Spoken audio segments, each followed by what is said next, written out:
We're on a road to nowhere. Come on inside. Taking that ride to nowhere. We'll take that ride. I'm feeling okay this morning. And you know, we're on the road to paradise. Here we go, here we go. There's a city in my mind. Come along and take that ride, and it's alright, baby, it's alright. And it's very far away, but it's growing day by day, and it's alright, baby, it's alright. Would you like to come along, and you can help me sing this song, and it's alright, baby, it's alright. There's a city in my mind. Come along and take that ride, and it's alright, baby, it's alright. And it's very far away, but it's growing day by day, and it's alright, baby, it's alright. They could tell you what to do, but they'll make a fool of you, and it's alright, baby, it's alright. Hello, everyone. I am just posting on the face page that we are live. Let me see. Okay. Yes, I just posted on Twitter. All right. Awesome. Is anybody in the chat yet? Trish just got here. Hi, Trish. Let me see if I can get back to my fucking comments. No. Oh, here we go. Wrong tab. Yeah, there we go. All right. I just put we're love. Well, that's the same thing. That's the same old thing. All right. So tonight, you guys may know who my guest is. Miss Lucky Burrito. I don't know your real name. I've never asked. I know. Ooh. Some people Is know. that a secret? My government name. Do you want me to reveal all on the show?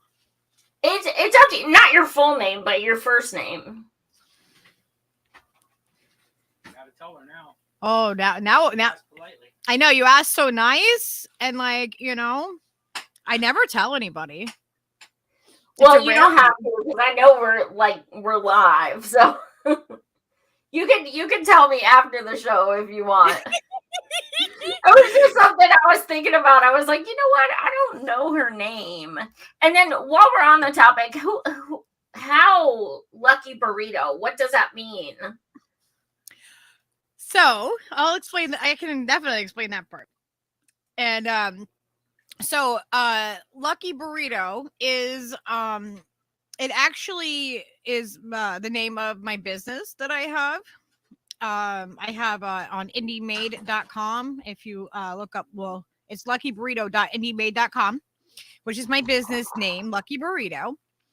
And how that came about was that I had a ferret named Burrito, and he was my little buddy. And then we ended up adopting a ferret named Lucky. And the ferret, like, so we kept going, oh, Lucky Burrito, because he was lucky that he got a girlfriend named Lucky. So it was like this cute thing. And we were like, that should be the business name for the stuff that I make. You know, I make all kind. I do sewing and painting, and I make stuff with resin. Yeah, you have some awesome stuff. So, it became the business name, and then later on, we found out that a group of ferrets is called a business. It's called a what? A group of ferrets is called a business. A business? Yes. And that's what I named my business. Yeah. Isn't that weird? That's a business. I like that. That's punk rock as fuck. I like it. A business. I was like, wow. A murder's kind of rad, but a business.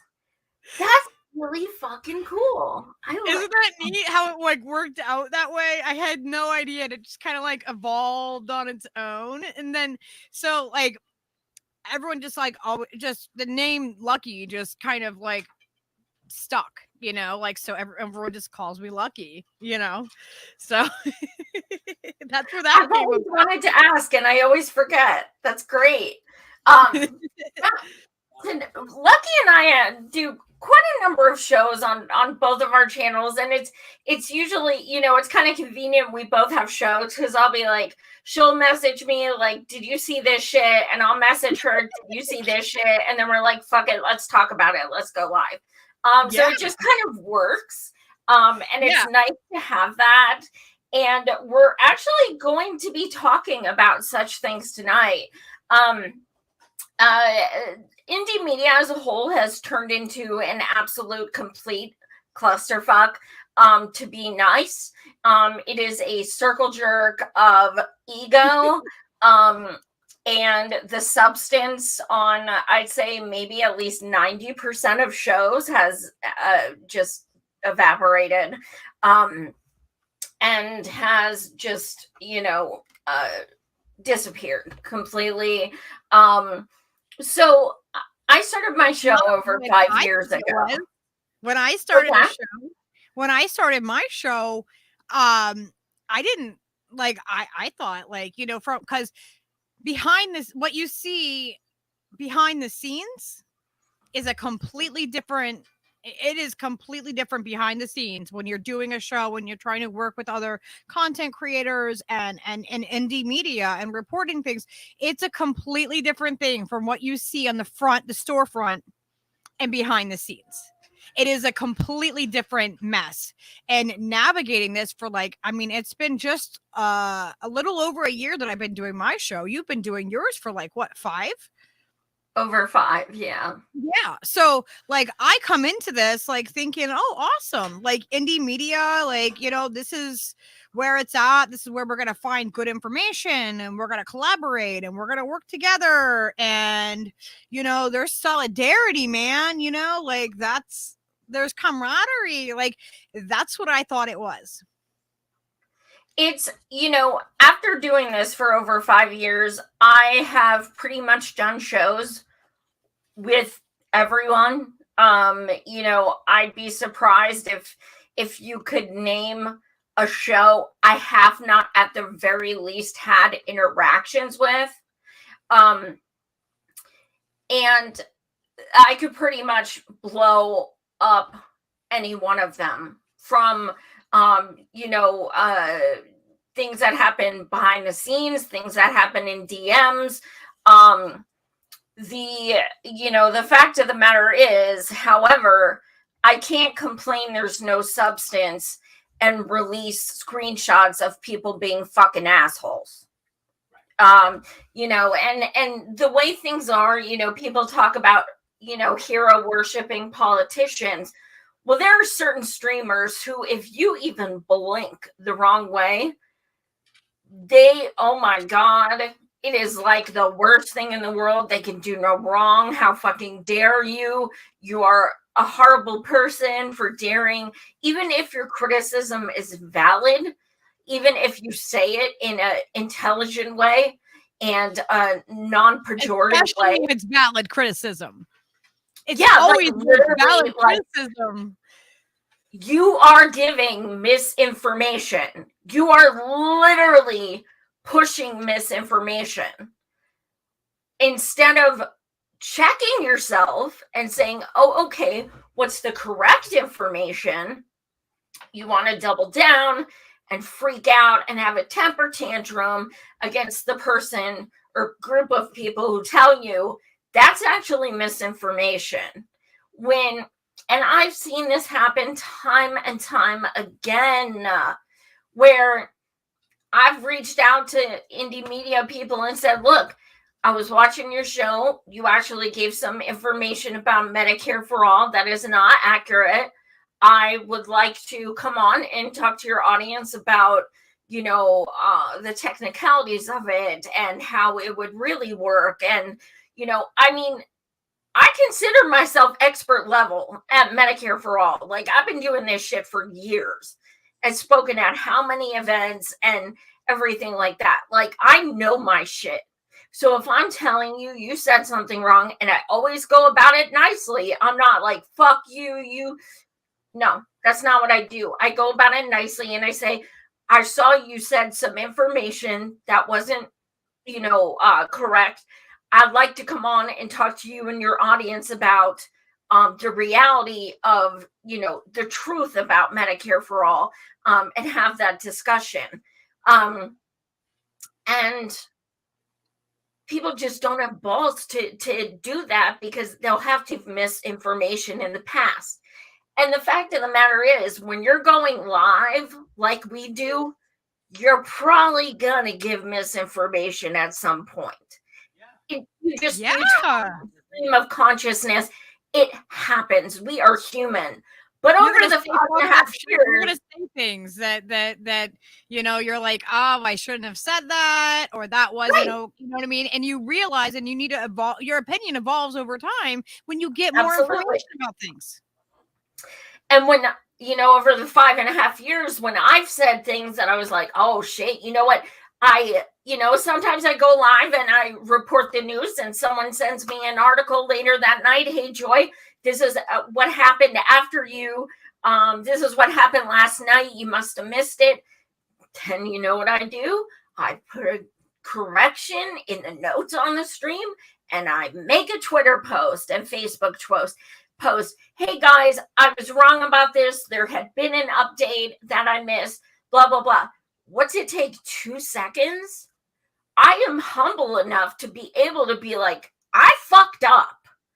People are looking to me to provide information, and I'm not going to go at people for having the audacity to tell me, hey, this is up-to-date information. To me, I appreciate that shit. Tell me. I will make a correction. Because the truth matters. I don't want to put shit out that's fake. I don't want to fucking do that. I want to be legit.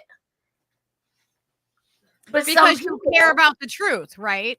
And we have to remember also that the truth doesn't mind being questioned. The truth doesn't mind questions. The truth, like, it welcomes them, because like if somebody's lying, then they're going to cut you off, and they're not going to want to answer any questions, and that's it. So, well, yeah, I mean, exactly. And it's so sad. And then, when somebody will say, I'm being attacked because someone tries to correct someone, then the sycophants come in the comments. Oh my God, how could they be so awful? Because we're saying you're literally posting something that's a blatant lie. We're awful. How about people actually look into what they did before they jump to their defense, like they can do no wrong? Because that's what happens. These people are literally propagandists. Literally. Indy media was started because we wanted to not be the propagandists. We wanted to not be MSM.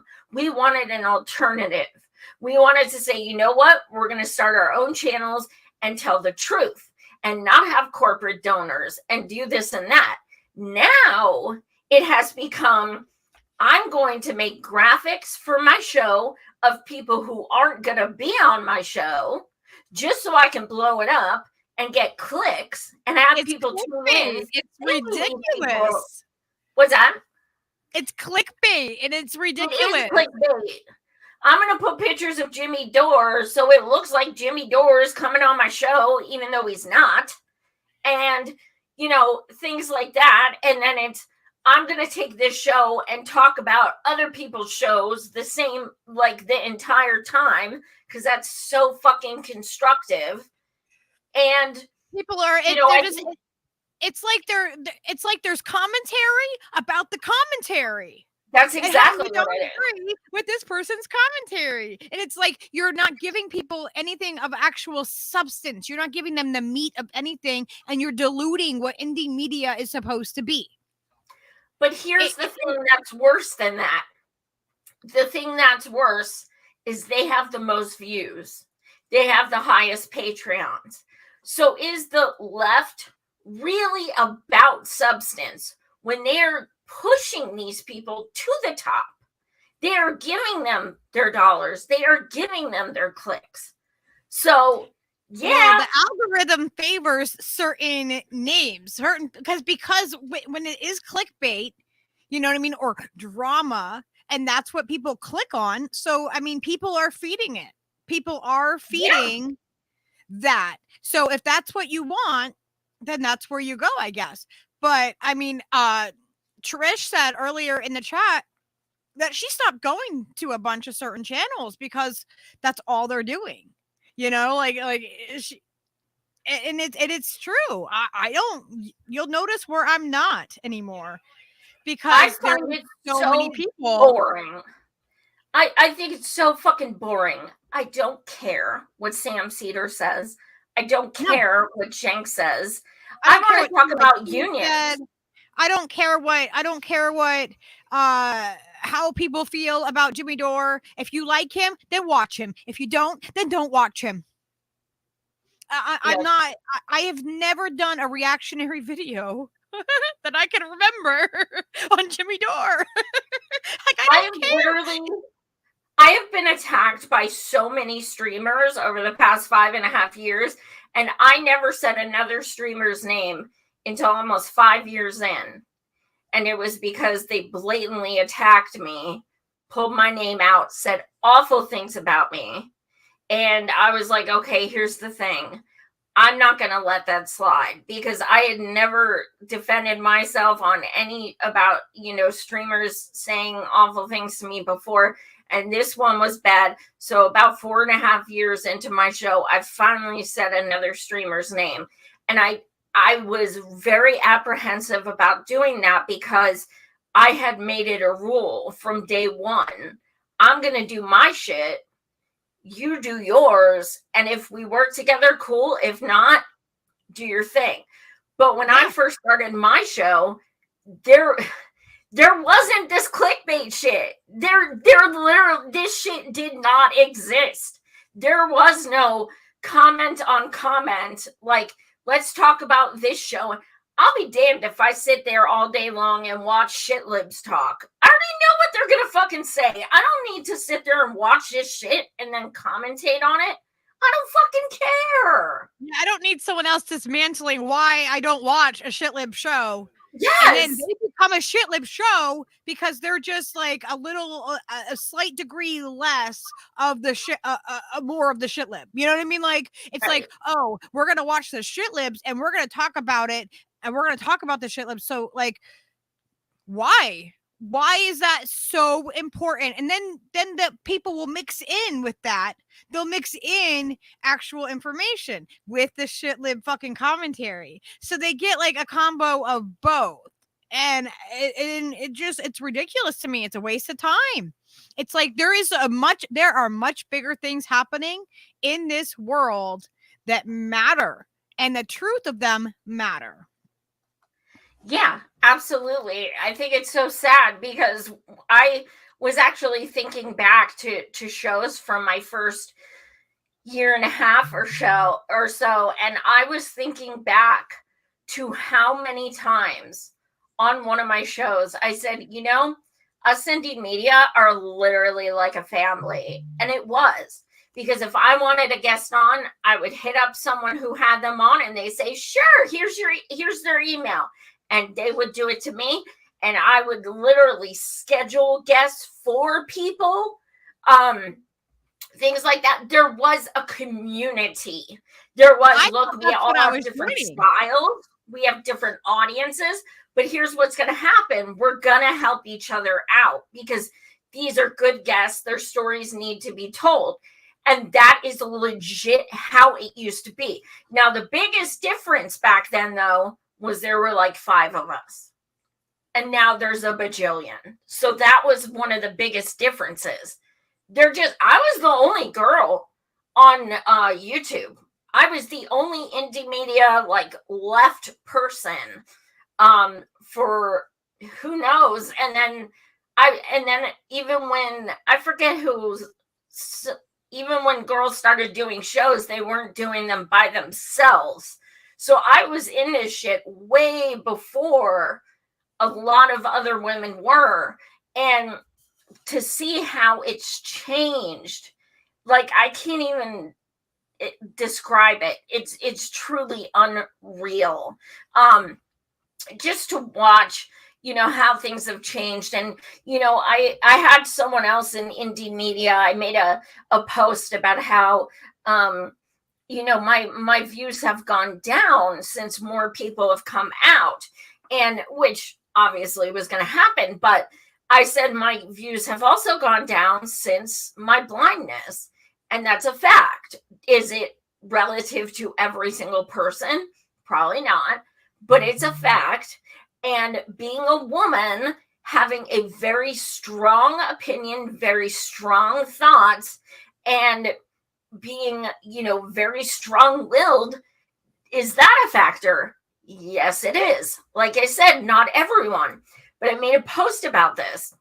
And I had this guy in indie media reach out to me in DM and say that I should delete that post because it's a bunch of bullshit. And how dare I say that? And I'm like, you don't fucking know. Like, who are you? So you get people like this who try to control you and who try to tell you how you should be, what you should say. Do your own shit. I'm not coming in your DMs telling you what to say and what to do. That's your business. I don't have to like it, but I'm not going to tell you do this instead. So, and that's not the first time someone's done that. And I'm like, you know what? I'm 43 fucking years old. You are not going to tell me what to say, what to do, and shit like that. It's not going to fucking happen. And I'm offended that you even think you are valid enough to come at me and tell me I should obey your fucking opinion. It's bullshit. That's crazy. I know I've been threatened. We covered this on your show before. I got threatened with physical violence for calling out the censorship that another indie network was doing. Like, threatened with physical violence publicly on Twitter, like threatened that way. And I was like shocked. I was absolutely floored by it. Like, wow, this is what it is to be an indie media, is when you call out censorship, people threaten you with physical violence, and then people didn't like come to me. You came to me with support. You were like shocked by it, and we did a show about it. But you know what I got from most other people? They acted as though like I was the plague. I was the thing that was wrong. I was in the wrong because I was calling it out. And I'm like, whoa, wait a minute here. I'm getting threatened with violence, and this is who you guys rally around that person. I was like, yeah. Woo, mind blown, because I thought, like you were saying, that it was a family, it was like a family in media, and that's what I was expecting. I was thinking that, like the way that it looks from the outside looking in, it looks like, you know what I mean? Maybe a little dysfunctional, but we have we all have solidarity and we're working together. But then that happened, and I was just like, wow. And then I don't have it in me to lie to people. Like, I just don't. Not normal people. Like, you know what I mean? Like, so I mean, what the fuck's the point? What's the point in lying to people? What the fuck is the point? No, I have integrity, and I don't, that doesn't serve me in any way. Like, I'm here because I want to tell the truth, because we're not getting the truth otherwise. And that's what has, I think, blown up the independent media and everyone coming out and doing the things. It's because people want more truth. And I felt like there was things that weren't being covered, that things that were being ignored and swept under the rug. And I'm like, wow, well, some of this needs to be covered. So that's why I started doing a show. It was because, like, obviously we can't all cover everything. You know what I mean? We kind of all have our own things that really hit home with us for whatever reason, a personal reason, they hit home with us, and we're like, we feel like this needs to be talked about more. And so I thought that when I started a show, that I was going to have that camaraderie. I was going to have, support. And I knew a lot of the people that were in independent media because I was watching their shows. And so I kind of took approach like, all right, well, I'm going to do what I wish that they would do. I like to interact a lot with my audience. I like to, I like to have open streams where people can come on and just, and invite the conversation, because I feel like a lot of times there's just, it's like, no, if people are in independent media, it doesn't matter their subscriber count. It doesn't matter how like popular they are. There's like a wall there, like, and they become, I don't know, like almost like a protected person, like famous or whatever. Like they're not, you can't like just reach out to them, a lot of times. And there's like just this whole wall off from it. And to me, it's like, I want to connect with the people. That's why I do what I do. I like to connect with the people. I want to, see how their day is and, and all of that. But I realized like very quickly on that that is not what it is. There is a club of people, and we are not, like, if you are speaking too much truth or you're not governable or whatever it is, they keep you out of that clique. Like, they're just like, nope. And honestly, I don't really care to be a part of something like that. That's the thing. I mean, I'm not like, oh my God, I want to be with them. Look, if I wanted to be with them, I will start doing their same fucking promos. I will start putting pictures of people who aren't coming on my show and stop talking about unions and healthcare and shit like that and start talking about what Sam Cedar said yesterday. I can do that. And I can get more viewers. We know how the algorithm works. That's what the algorithm favors. The algorithm favors shit libs. The algorithm favors people being divisive. The algorithm does not favor people being honest and true. One of the hardest things for me to accept was seeing the way certain channels have changed. Since I've been around so long, I have seen channels start and I've seen how they've become. Here's an example. Jackson Hinkle. Okay. This boy used to call me his hero. Literally. I used to talk with him before he got popular. I used to help him, like, when he was going to first do his Vosh debates and stuff like that. We were all in Discord, like, trying to, like, help him and, like, all right, well, here's some points that you can go into with this and this and this. Yeah. Okay. So I'm with you on this. I mean, even before that, when I first met him, he was, he organized the Force the Vote protest at DC. He asked me to speak. He's like, Joy, you have to come. I'm like, cool. I'll be a speaker. No problem. And I go to DC. He introduces me, literally getting choked up, calling me his hero because of me taking a stand for healthcare during what I was going through. Then he starts posting about me numerous times, again, calling me his hero. This kid, I had so much hope and faith in this kid because he had such a good heart. Like, I mean, I'm not kidding you. He had such a good heart. And I'm not saying he duped me to think he had a good heart. I'm telling you, he had a good heart.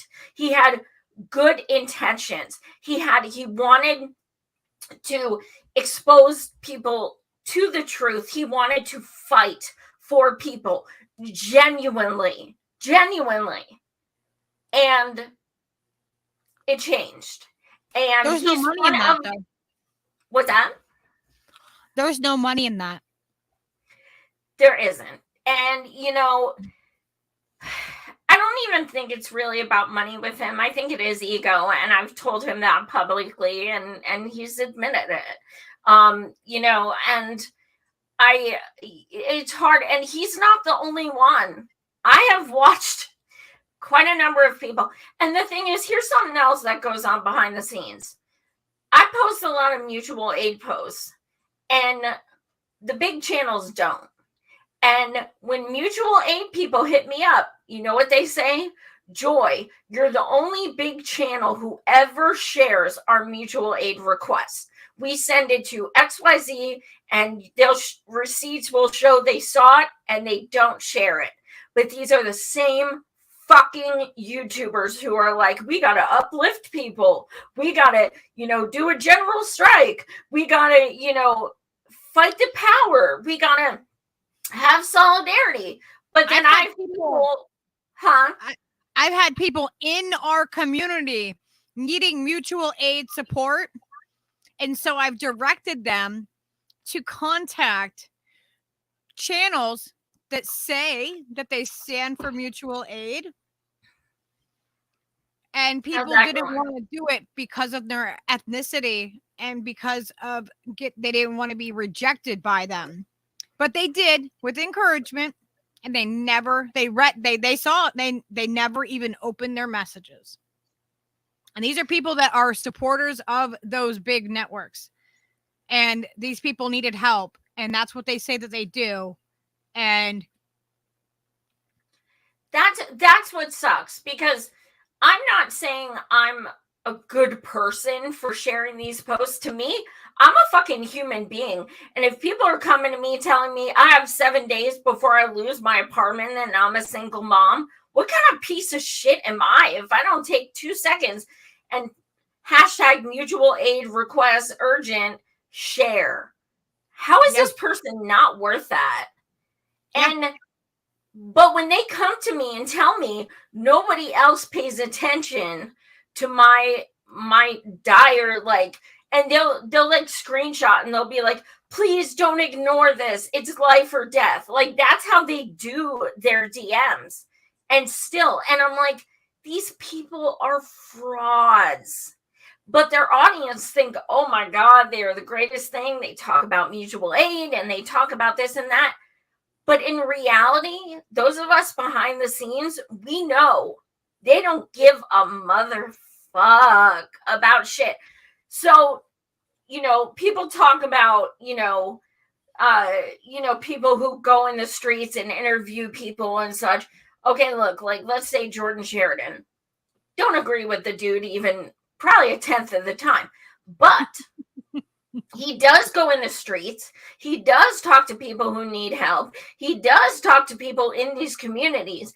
And whether you like him or not, when people sit there and call him out for doing that, and I've never seen them get up behind a desk once, show them how it's done.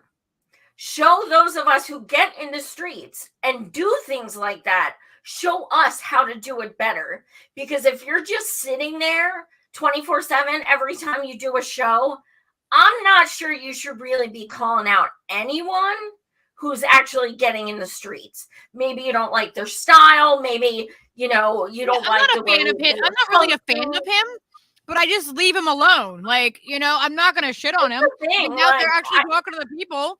Then he's doing what he can in his way and his thing. But I'm not going to go and attack him or anything like that. Like, if I saw some shit post on Twitter or something, I might be like, come on now, and comment on it.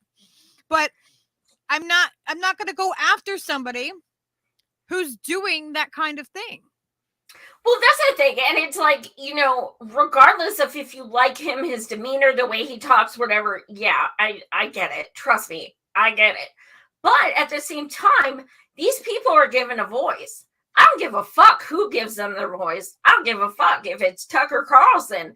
If you're giving these people a voice, and how many times have I hit up Jordan and said, hey, I just saw you interview someone in New York City about this, this, and this. Can I have their contact? And he gives it to me every fucking time. So that's great. That so he's giving you more solidarity than the people that are criticizing I don't even agree with. Someone who I have literally gone head to head with. Someone who like knows very well how I feel. That's very telling. That is very telling. I think we're so quick to like talk about like just show him how to do it better. I mean, I just can't.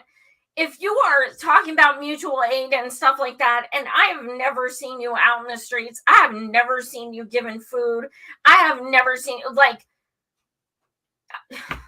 we're disabled, okay? I'm fucking standing there holding out food to fucking homeless people with my cane, okay? So I don't want to fucking hear from able-bodied people who are younger than me that you're just going to sit there behind a desk and talk about other YouTubers all day and you can't get up and, you know, have the actions to back up you support mutual aid. Well, fucking show us. Show us. Because there are millions of people who need help. And you're not showing... selective. It shouldn't be selective. It shouldn't be selective mutual aid just for people that fit the ethnicity that you believe should have mutual aid. Because we're all suffering. All humans are suffering right now. People across every walk of life are, and every ethnicity, every background, we are struggling. And if people need that mutual aid and they're asking for it, especially people in your community, especially people that support you, then you should be absolutely 100% willing to help those people and not just ignore them. Because what is that? What that just makes me question people. That makes me go, what are they doing then? Like, what is happening? Is this, you know, I don't understand. I don't understand this the behavior. To me, it's like, I hope I'm wrong, but, you know, the more I watch people, the more I think, you know, I almost think even if it's unconsciously, the reason they're not sharing mutual aid posts is because there's nothing in it for them. They're going to share when they do something because there's stuff in it for them, because they may get super chats from it or followers from it. But like when I share mutual aid posts, I don't get anything for it. And I can't help but wonder if that has something to do with it. I can't help but wonder that. It makes us question their motives because it's not adding up. So it makes us question their motives. It makes us go, well, what is happening? Who is getting it? How much are they receiving? Like, what is their selection process to who they help? And you know, it makes me like have a whole lot of more questions because I'm seeing like people being ignored that need mutual aid, or like I've asked content creators to help share when I was going through struggles, when my electricity, I was worried about it, you know, getting shut off. I shared, like, I remember I asked you, I think you were one of the few people out of a bunch of indie media people that actually shared it. And that was it. Like everybody else just ignored me. And so, and even since then, I ask other people, like, will you share this? Someone's going through something. Will you share this? And there's been several times where it just gets ignored completely. And that's it's like, so sad. It's like, what is happening so here? Sad. And then in my small community, the small community that you know, that Steve and I have. So in our very small community, we've been able to help people. Like, we try to just help each other out, you know, whoever, does someone need something? Like, then we try to figure it out. We try to figure out a way to do it, you know? And it's like, if we can do this in a small community and we're helping people, because no one else is going to help us. We have to help each other. And there's no one who is going to help you more than people that don't have anything. That's the fact. That is an absolute fact. So if you want people to promote your mutual aid, you're going to have to look at actions, and you're going to have to send your requests to people like us who, you know, I mean, you can keep sending it to people who have like 20,000 YouTube followers, but if they're not going to share it, it doesn't matter. And you see the true colors of people, and it's so fucking sad because and then also, before I forget, you want to really listen to yourself, listen to your heart and your mind when you give channels money, because I'm going to tell you something. When channels talk about mutual aid and helping community and lifting people up, and they do it all behind a desk and never get up and go anywhere or do anything, you could be sending that $5 Patreon or whatever to an actual person who needs that mutual aid. So if that's your reason for giving is because they say they support mutual aid once in a while, give it to a person who needs it instead, because it'll go directly to them, and it's not just words. It literally will go to helping that person's life. And that's just, you know, some channels make $40,000 per month. What? And I'm not talking about Jimmy Dore. That's not who I'm talking about. What? So, yeah. So look at people, and they're considered indie media. What? So look at people's Patreons, okay? Because that's more than I fucking make in a year as a disabled person. I have like 5 Patreons, and I love them. Like, I'm so grateful for them. Like, that little bit, it really does help, because it adds up to do this stuff. Like, you know, we have the equipment and paying for StreamYard, and, you know, like, I stream to Rumble, so we have to pay the $10 a month to stream to Rumble, and, you know what I mean? There's expenses to go along with it, and we put a lot of time and effort into what we do, but I don't put anything behind a paywall. Nothing is behind a paywall with me. I don't even make any money off of my channel, like off of YouTube. YouTube gave me a strike, so I can't even stream for the next week because of a video from a year ago. So like they're like you're telling too much truth. You're getting close to 1,000 subscribers, and we better just give you a strike and just knock you down a notch right now. Yeah, but yeah, they put me on adult content now. I've always had mindset of adult or something. It's like apparently like this has become an OnlyFans channel because it's adult contact now. They have a YouTube for kids. They have a kids YouTube. They have YouTube that is just for kids. Why don't they? You know, like when you do a video for 18 and over kids. Sorry, that's it. There, you know, there is, how do I say this? Okay, so there's, okay, how do I say this? There are people I've done shows with in the past who now, when I say, hey, you're having these people on promoting state by state, and they're giving completely false bullshit information, I say it nicer than that.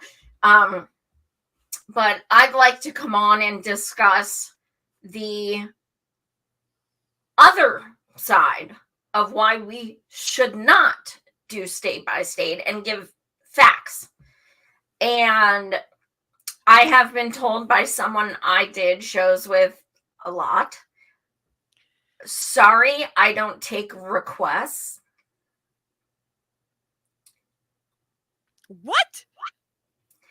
And I've done probably at least a dozen shows with this person, at least. Kidding me? I was like, what? Like, I was just like, I was fucking mind blown. Who the fuck do you think you are, dude? Who the fuck do you think you are? So, yes, I had that. I have one person who, and you know who I'm talking about, has these state by staters on all the time, including today. And every time, even though they follow me, even though like whatever, every time I DM them and say, hey, I'd like to come on and, you know, educate your audience about the other side and how state by state keeps failing. What are they doing? They're kind of like making it sound like Medicare for all and state by state are the same thing. What? Yeah. Yes. Correct. Yes. They confuse people. That state by state, which is incremental, is the same as March for Medicare for all. And it's not. It's not the same thing. And I was pointing this out today. And some of you, you know, some people actually know because you guys saw me in the chat today sticking up for this and people were not having it in the chat. So your message is getting out there, but the people are still hosting people that are pushing for a neoliberal state by state. Pelosi approved. Yeah, Pelosi approved. And Miguel's calling me out saying, oh, I watched HLM today. Yes, I did, Miguel. All right, we'll ask them why. Okay, so let's be savage here, Miguel. I love you. You're my boo. Let's be savage, okay? Why? Every time I have asked Kit, can I come on and talk about the facts? Because your guests are saying things that are blatantly false. They're saying things completely false. And I have a different audience than they do. So I would like to talk to your audience and explain the facts, the reality of state by state and national. So if you're going to keep having them on, can I come on and share the other side? Okay. So to me, when people have done this to me for 5.5 years, every fucking time, let's go. Absolutely. But now it makes me wonder, is he scared about, you know, being proven that he's pushed things that are blatantly incorrect? Is he scared I'm going to bitch him out? Which I absolutely would never do on a show. Is he scared that, you know, I don't know. Why is seeing my message and ignoring them okay when, as if you consider yourself a journalist, you should be willing to hear from all sides. You should be willing to say, okay, let's look at this and look at this. Let's see which one is more factual. Let's see which one makes more sense. Why is that a big deal? Why is that something they don't want to do? This is what I don't understand. I've never asked to go on a show like over and over. I think I've asked him like 3 times because I don't reach the same. They're not the same audience as mine. We're very different. And there is some crossover though. There's crossover in viewers that you have some of the same viewers because Miguel and, you know, there's people that watch that and that watch this, but there is, it's not as much of a crossover. So, but like, I know my name is Savage, but why are they so scared of me? Like, I would never go on the show and be rude. That's not what I do. I go on shows that have state by state people all the time, and we have a discussion. Well, I'll tell you what, the chat was not having the state by state stuff. Why wouldn't you have someone on? Happy. then why wouldn't that be a perfect time to have someone on to talk about the flaws of State by State? Because that's what your audience obviously wants to do. Yeah. But I mean, I even called dude out on, I wasn't, I didn't say names, or I wasn't calling him names or anything. But after DMing him 3 times, I was just like, I tagged him and I'm like, I don't understand why you don't want to talk to me. Like, I feel like this is a very important conversation. I don't understand. Like, I've never had to like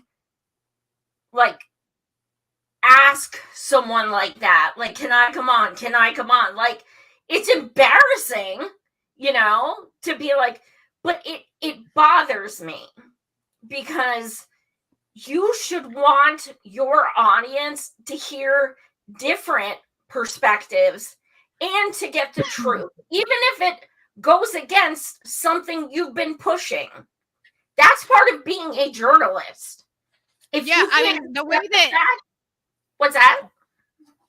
The way that it was framed today was like, well, we need to fight for something, and then like those guys, there's like. It got very confusing because they're like kind of like talking about, Medicare for all. We need this. And it's like, wait, no, but that's not that. That is not that. So I don't know if there is somebody behind funding wise or pushing it wise. I'm not sure.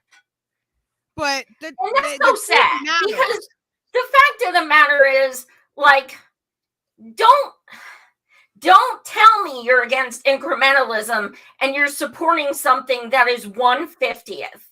Don't tell me that shit. 1 out of 50 is incrementalism. Okay, let's just fucking get that straight. Medicare for all means all. You're talking about this many people of a white ass state with 4% black people and $87,000 of median income.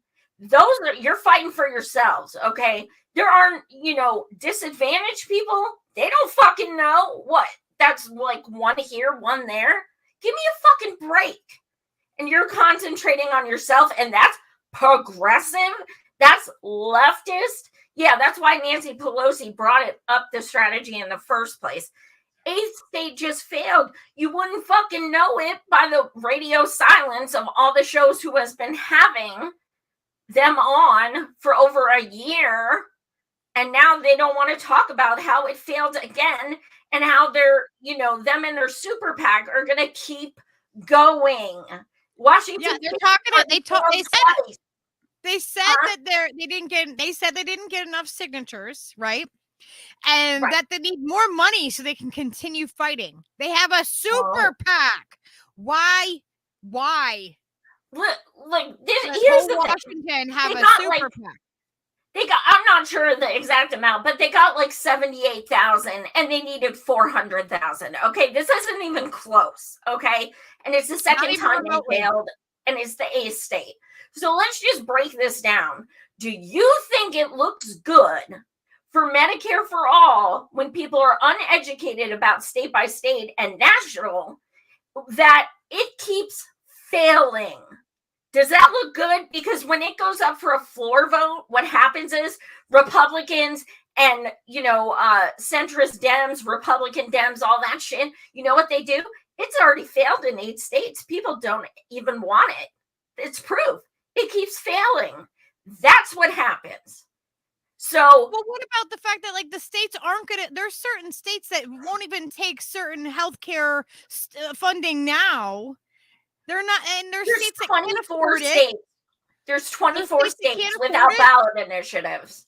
Yeah, I don't have a ballot initiative in Connecticut. And then they're talking about, oh yeah, we need to get ballot initiatives for these states, and we need to vote and blah blah blah. Are you kidding me? This isn't working. They're pushing electoral politics. Like, you're still pushing electoral politics in 2023. That's fucking sad. Okay. Second of all, I don't trust anyone who has a plan dump the incumbents, who says things like, we only need to get rid of $150 Dems and get 150 new people like the squad, how much time do you think we fucking have? How much time? Can I just say that we have tried voting, and what has happened? We have nobody who represents us. With the people that were progressive that have gotten in there, they just said, oh, we're on our third term now, and they're all excited doing selfies. And guess what? We don't have any representation there. It's not working. And if you still support the squad and think they're doing shit when they don't even tweet about Medicare for all, at the very least, they're barely like they occasionally are saying like something here and there, and I'm like, watch. I have this like thing. I feel like watch, the Republicans are gonna come out with freaking healthcare before the Democrats. Watch. Can you imagine? And I don't have any faith in them either. I'm nonpartisan. I don't like any of them. I think they're all corrupt. And people don't know what to do with me. Because I'm like, no, they're all corrupt. I'm politically homeless. Like, yeah. I don't give a fuck. I'm nonpartisan. I'm like, I don't want any. Those are not my people. I had someone try to tell me today that President Biden was not corrupt. I laughed so hard. I almost fell out of my seat. I was like, are you kidding me? Do you know his career? Like when he ran in 87 or 88, he had to drop out because he plagiarized and lied and did everything that Santos did. You know what I mean? So that's beyond cognitive dissonance. That's legit delusion. That's exactly bad. And that's, I feel like, what is being pushed is like this illusion of actually fighting for people with indie media. It's like, and that's what they're talking about this stuff all the time. That's all they're talking about. They're just talking about it and talking about it and talking about it. And like, we have a friend, Lady Alex, and she's like, I was talking about these things 40 years ago. It hasn't changed. And if we don't get that's not revolutionary. There's nothing revolutionary about talking about politicians and talking about TYT and CM Cedar and going after freaking status quo and all these other people and independent media. That's not revolutionary. It's also not revolutionary to give false information and to, look, I was talking about this the other night. I've been doing spaces on Twitter here and there. And I had this guy come on and he said, hey, I'm a right winger and I just kind of want to learn what this is. And he was wonderful. And we were talking about healthcare and elections. Because and they're humans like too. I hear that they're humans. I hear that we are a race. He didn't sound much like a robot. He didn't. I'll give him that. But and I was telling him, I had a Republican on my show last month. He used to fucking write for Breitbart. But you know what? We had so much in common. We talked about Ukraine. We talked about Medicare for all. We talked about all these things because when you say Medicare for all, it means all. I don't give a fuck if you support Trump. There's no means tested. I don't give a fuck. I don't care anything except you're human. That's all I care about. That's all I would like my dog to have a pet care too, but we can go with that later. That we can do that later. I say that care for all. Duchess is down. But yeah, I mean, he was just I bet you we could get more people on that than we could for people's healthcare. Sorry, Duchess. You're in Pennsylvania. You don't count. Sorry, Duchess. But yeah, I mean, he was like blown away by what I was saying. And it bothered me because I'm like, I started thinking about it and I thought, you know what? There are so many shows who only have people on they agree with, and that makes for boring discussion. I don't fucking understand the point. The point of having guests is to learn something. I've had so many people on I disagree with, and even some people I thought I agreed with, and then they come on and I'm like, what? it happens. And that's where discourse comes You're gonna in. be on your toes too, because when you have, I've opened up my stream and said, "Oh, you don't agree with me? I'll drop my StreamYard link in, and you can come on and tell me." And let's have a conversation, because you need to be brave. You need to be able to back what you say with truth, and be able to say, well, this is why I feel this way. But maybe you have a different point of view that will, change my mind. Like it's when we want this perpetual echo chamber constantly, and we want everybody to agree with us. How is that growth? How are we going to get anywhere by doing that? We're not going to get anywhere. It's just like spinning your freaking tires in the mud, and you're just going to stay there, and you're going to be stuck in the mud and stuck with the same echo chamber. But that's the thing. At the end of the day, do people who do this really, truly, in their soul, want progress? Or is it just their facade? Because I feel like if you really want progress, you use your platform to fight for progress. I mean, that's how I think. I don't know. But if I have like 20,000 followers on YouTube, I'm not going to be talking about fucking TYT. I'm sorry. And that's why I don't have 20,000 followers. Because people eat that fucking shit up. We know the algorithm. We know what the algorithm favors.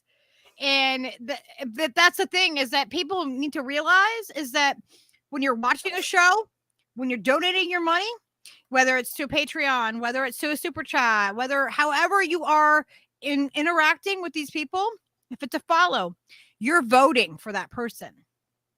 You're voting for them. And we're not going to tell you not to watch anybody or to watch somebody. You know what I mean? We might promote like other people that we think like you might like, like I tell people to follow Savage Joy and follow people that are telling the truth. Right.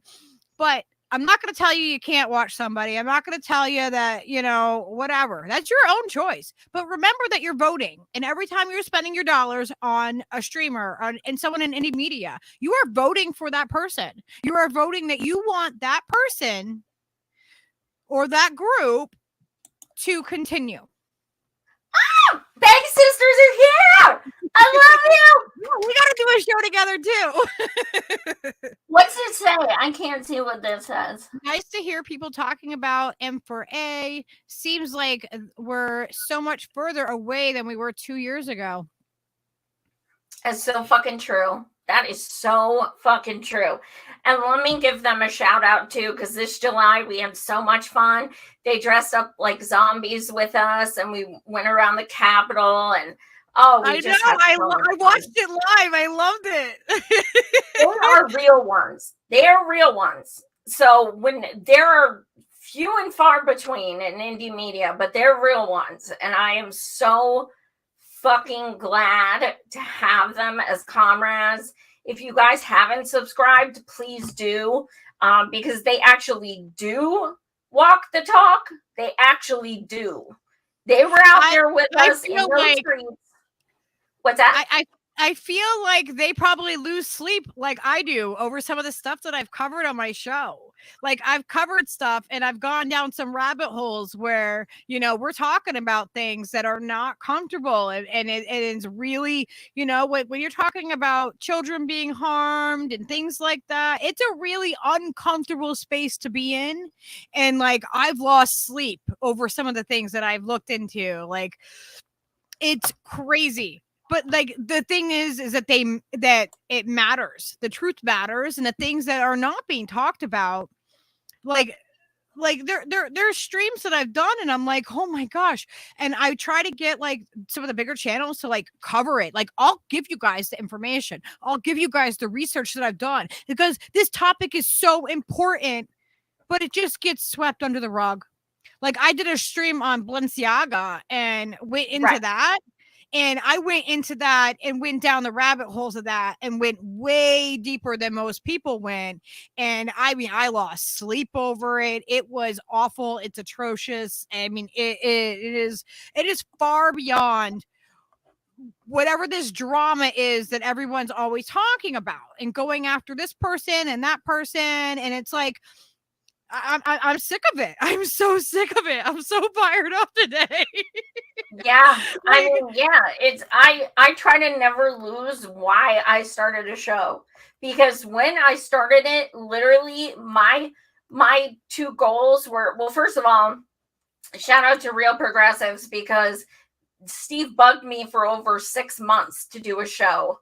And what happened was I did a 2-minute video when in 2016, when I was leaving the Bernie campaign office, and it was the first time I'd ever been politically involved. And it was, I found a second family, and it was the first march I ever organized. And it was very, I didn't want to just do a group text. I wanted to make a video and share heartfelt what it meant to me to now become an activist and to become involved and to learn things I didn't know about and things like that. And so I made a 2-minute and 30-something second video, and one of my fellow volunteers decided to share it, and it went viral. And I was mortified because I was like sobbing in it. And Steve saw it and was like, Joy, you're doing a show with me. And I was like, no, I hate going on camera. You're fucking nuts. Hell no. He asked me for over 6 months, and I kept saying, no, not a chance in hell. And then when I started, I did a couple shows, and people were so nasty to me because of the way I looked and just saying horrible things just about me, my aesthetics. And I just stopped, and I said, I can't handle this. Nobody's listening. Like, people would be like, I can't even listen to what you're saying because you're so fucking ugly and stuff. I mean, it was bad. But like I said, I was like the first one on Indy Media, so I didn't really know what I was in for. And then Steve went out of his mind when a live stream and said, you know what, she quit because you pieces of shit, blah, blah, blah. If I see anyone saying a single word about her, I will block you. I don't care if I've known you 10 years, blah, blah, blah, and all this stuff. So then I came back. It was like 2 weeks later. And then I just never stopped since. So, you just kind of, you get that confidence, because now I'm just like, I don't fucking care, but at first it was like, I was like, I don't want to be in front of a camera. Oh my God. Like, it's so, it's so vulnerable. You're like, I was the same way. Oh my God. My knees would shake. I'd be taking Ativan. Oh my God. You can hear my voice like, hi, thank you for joining me. My name is Joy. And like my voice is like fucking trembling, and like, oh my God, it was so like, I can't watch old shows because I'm just like, it's so bad. And my first guest over 5 years ago was Tim Canova. I don't know if you guys remember him. He ran against Debbie Wasserman Schultz, and he was my first guest. And when he came on, I was so fucking nervous. Oh my God. You could tell I was nervous. I was like shaking and stuttering and everything. And we had a very good conversation. I didn't realize it at the time because I was like in a dream state. I was like, is this happening? What's going on? Oh my fucking God.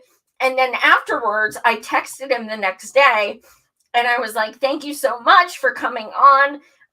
Just so you know, you were my first ever interview. And he's like, ha ha ha. And I was like, yeah, no, I'm kind of serious like that. I've never interviewed someone before. And he's like, what?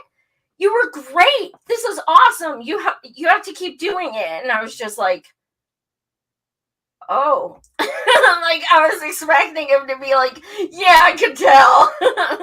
But I was just like, all right, maybe I can do this shit. So I started as an activist. I started because I wanted to see, you know, for people, like if I was watching what I wanted to hear, you know, like I interviewed over 200 candidates.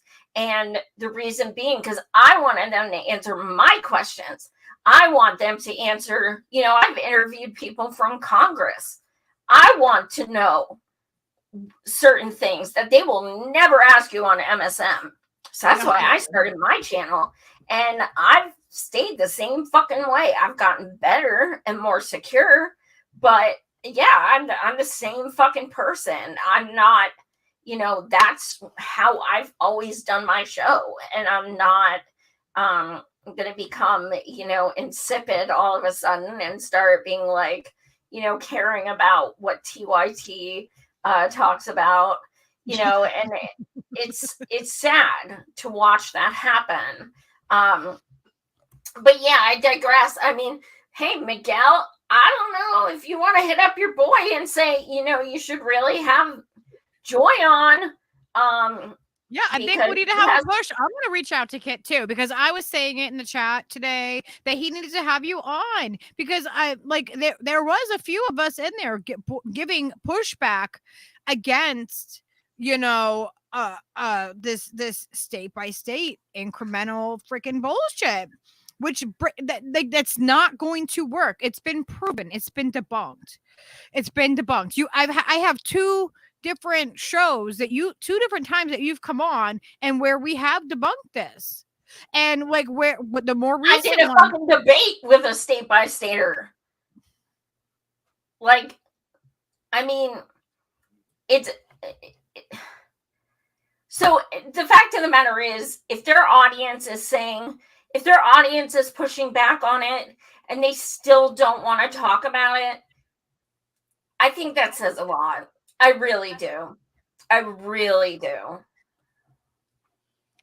mean, it's at this point, if people are, you know, it's just so frustrating.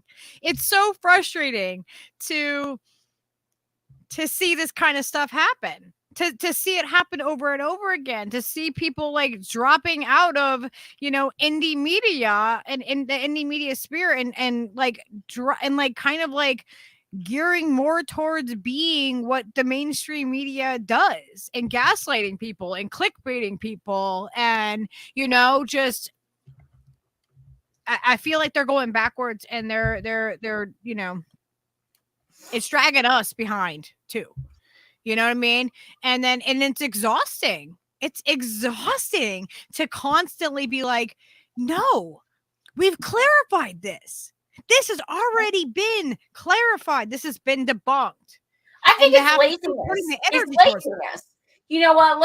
We'll let them do it and see how that works. And then if it works, maybe we'll just try something in our state. And it's privilege.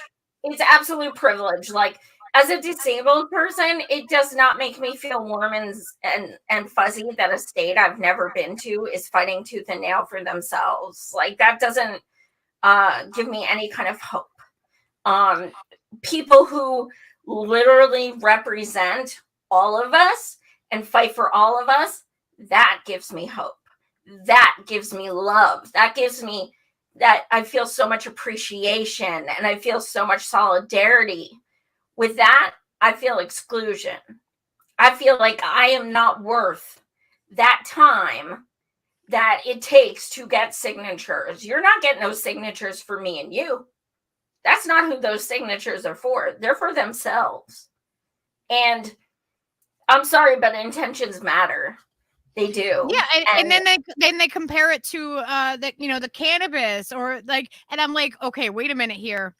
Let's debunk this real quick again. You know, cannabis makes money.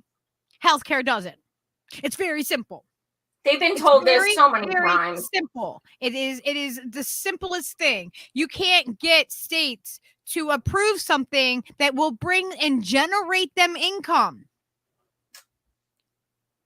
Yeah. Okay. You can't get them to approve that. We're still fighting for that.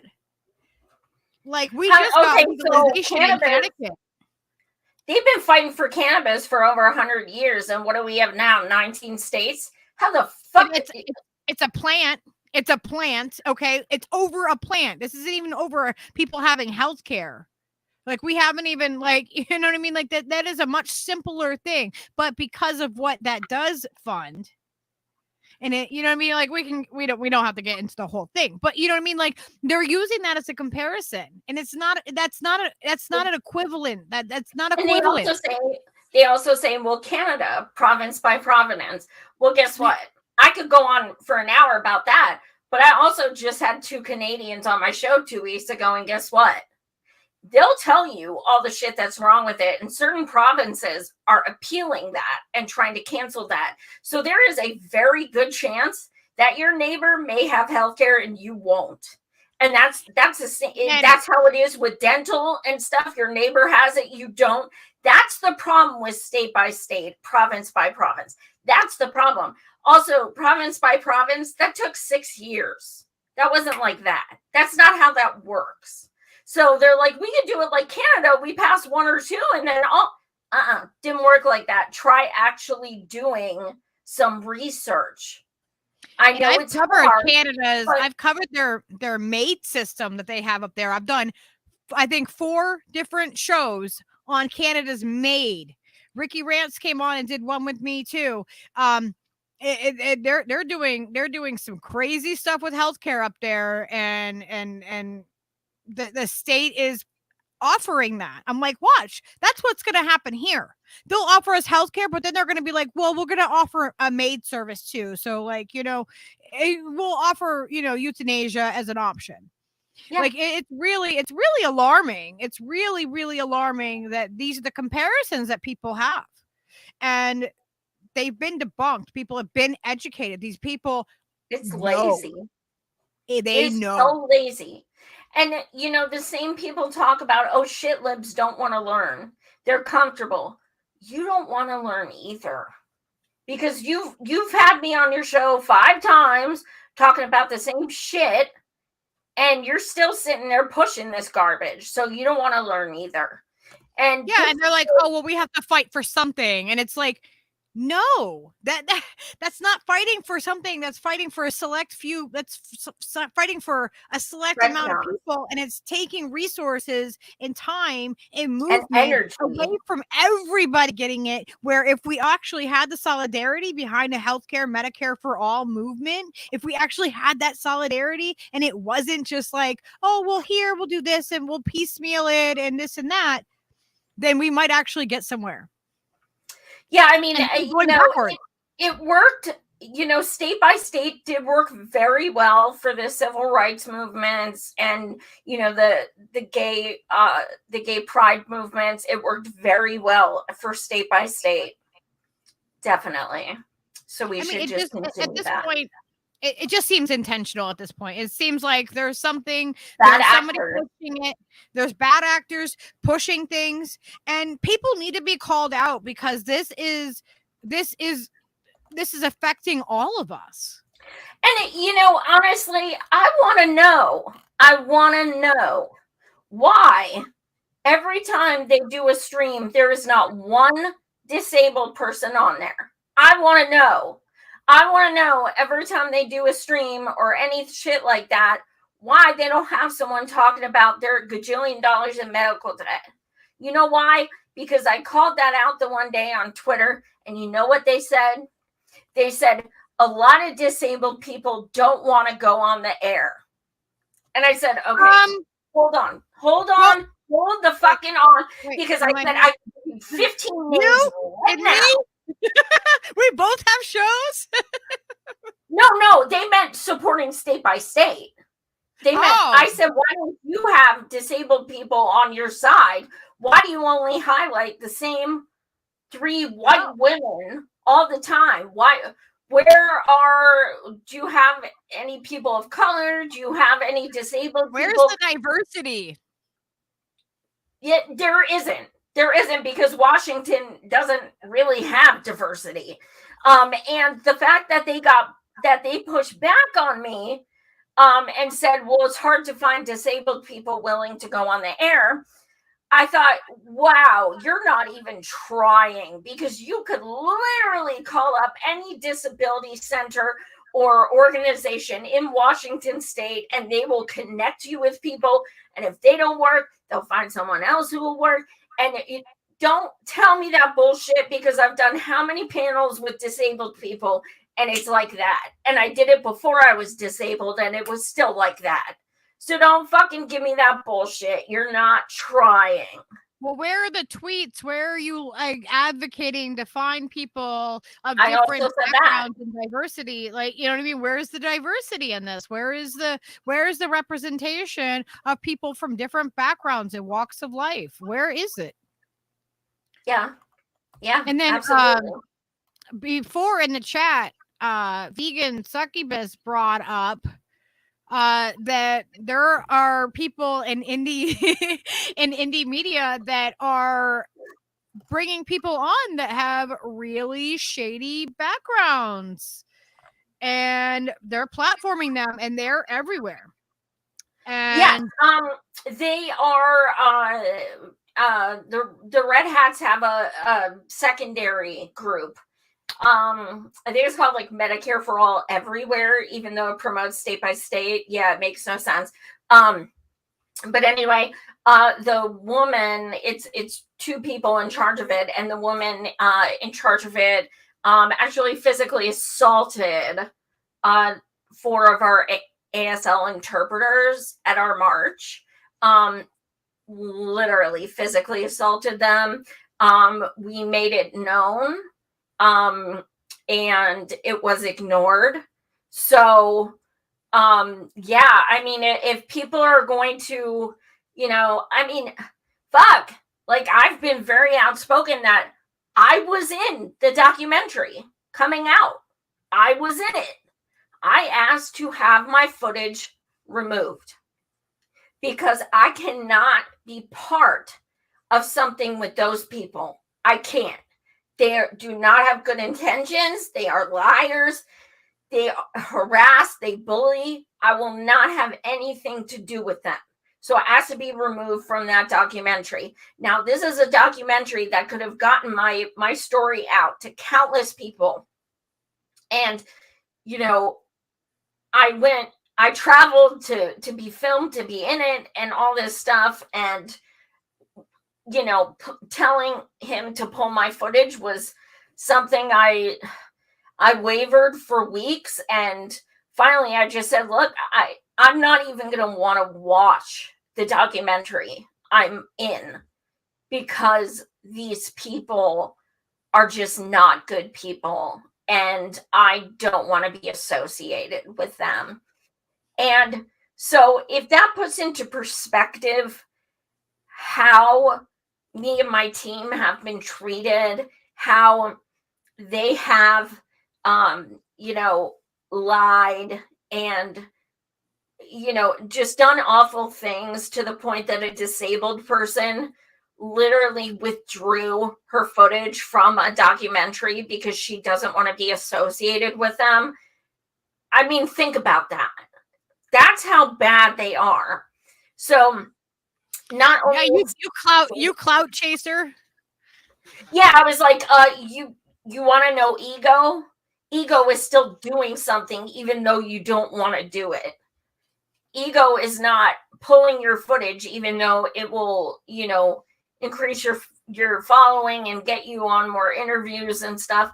I know what it would have done for me as a disabled activist. I know what it would have done.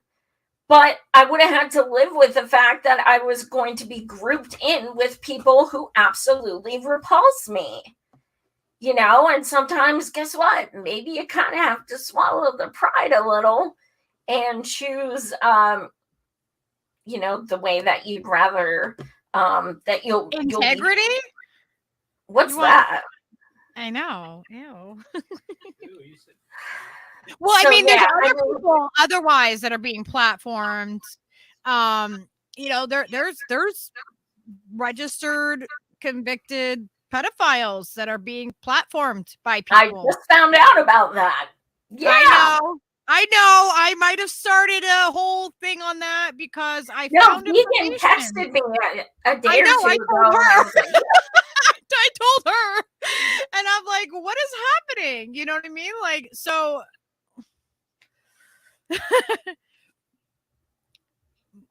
You see? Yeah, I don't know. What's the comment say? I can't see what it says. Zainab is here. She said, "Good for standing up for what you believe in and your values. Don't know the whole story, but standing up takes courage. Good on you, sis." Oh, awesome! Thank you.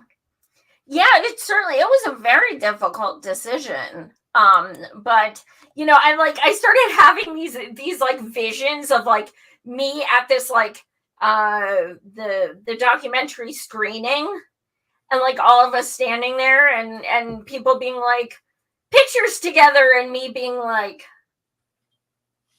no, Yeah, and I was you have to, like that's not what I want. I don't want that association. So it was a hard decision, but it's one I'm glad I made.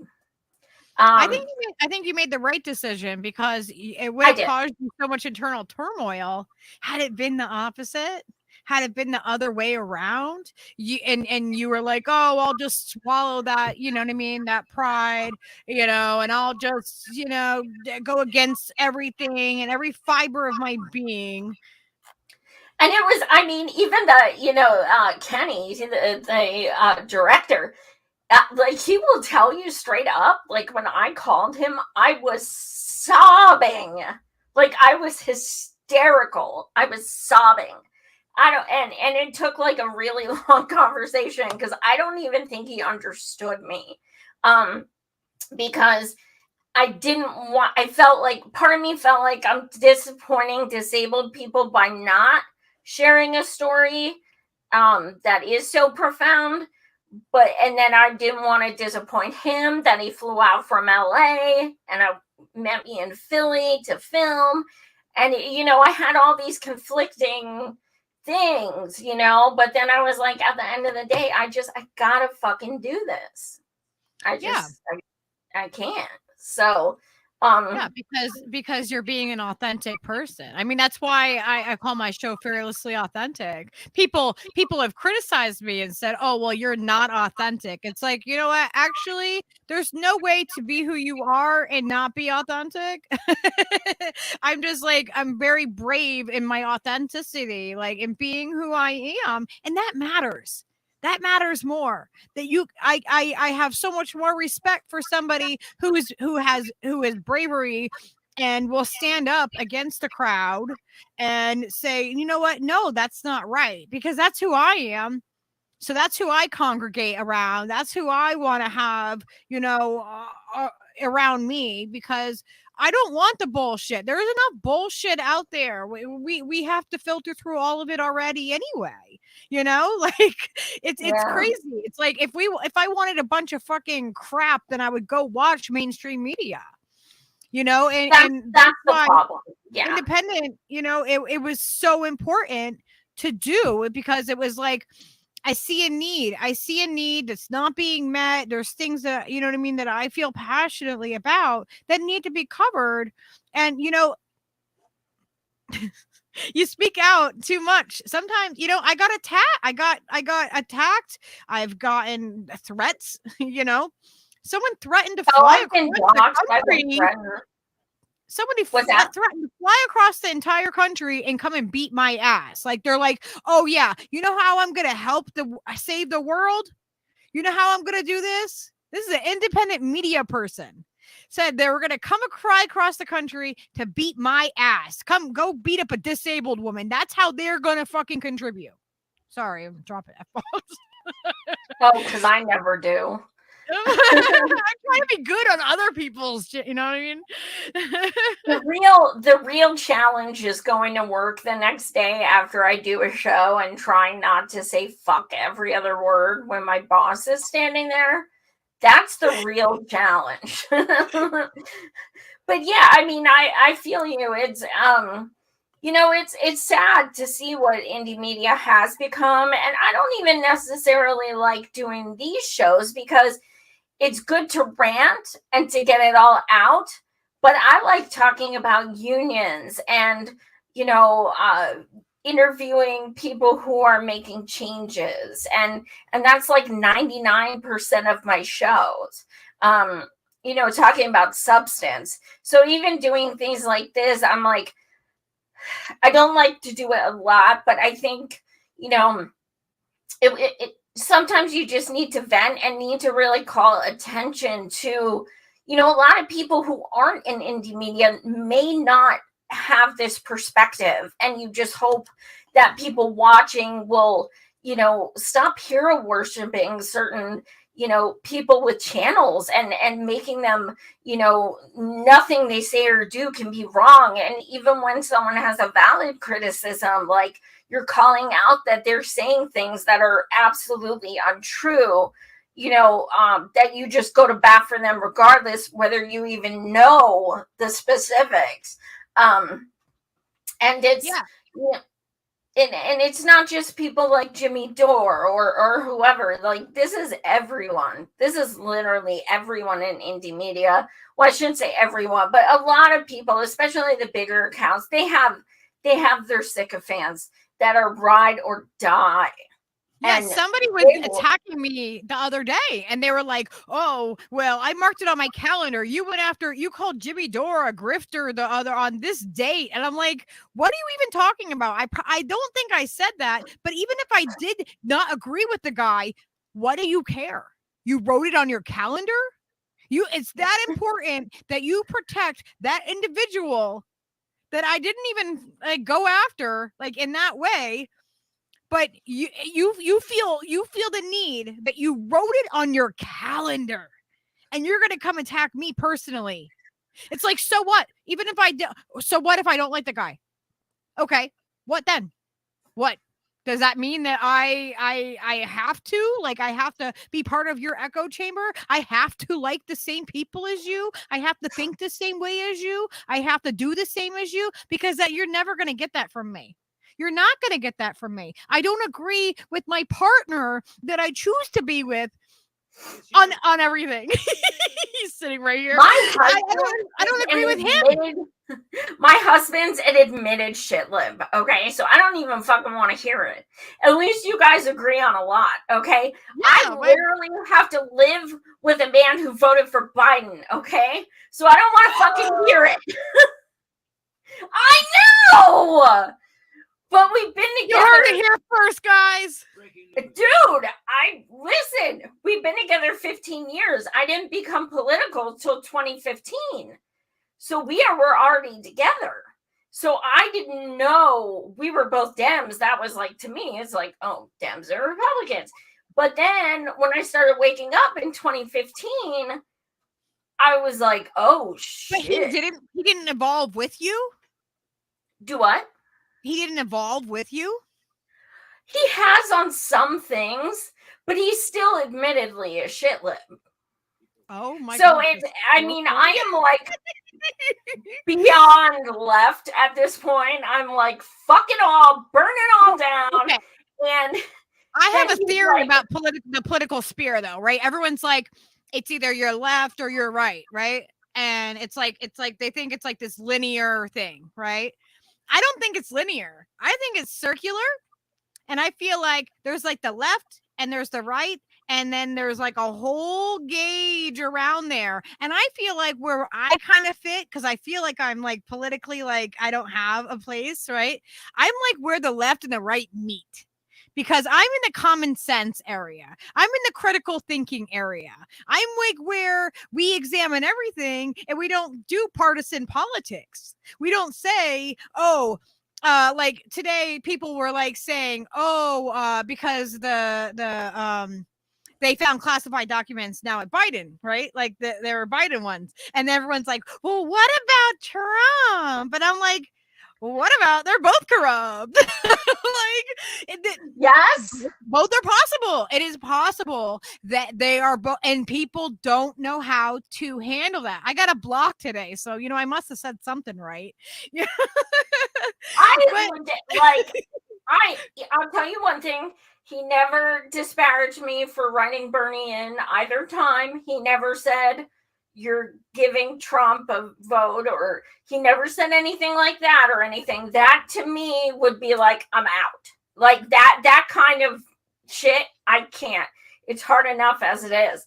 But he has something better as far as acknowledging the Dems take corporate money and things like that. Like he's acknowledged certain things he wouldn't even acknowledge in the past. But fuck, is it a slow process? And I'm not getting excited. So that's crazy. That's crazy because it's your partner. So it's got to be like, oh my gosh. And you're talking politics with him is literally like, I want to smash something or a lot of things. I know another couple that's in your same position. I know another couple that is in your same position. The way I feel is very much, I'm an atheist, he's a Christian. Like, that's kind of what it feels like. Like, my life is not his. You know what I mean? Like, movies, music, cool. Politics, oh my God, here we go. Start the fight. Here we go. Oh my God. I know. I wouldn't be able to do it. I would not. Like, and Steve and I agree with most of everything. So I can't imagine if it was like that. Oh my God. My life. So he doesn't watch my show or anything, which I'm fine with, because all we're gonna do is fucking argue about it anyway. We're bigger supporters, guys, than her husband is. Can you believe it? We are bigger supporters. We're bigger supporters than your husband of your show. Right? Oh my God. When we argue, I say that. And I'm not even kidding you. I'm like, why do my viewers understand me more than my own husband? Like, oh my God, I'm saying way too much. I can't believe I'm saying all this shit.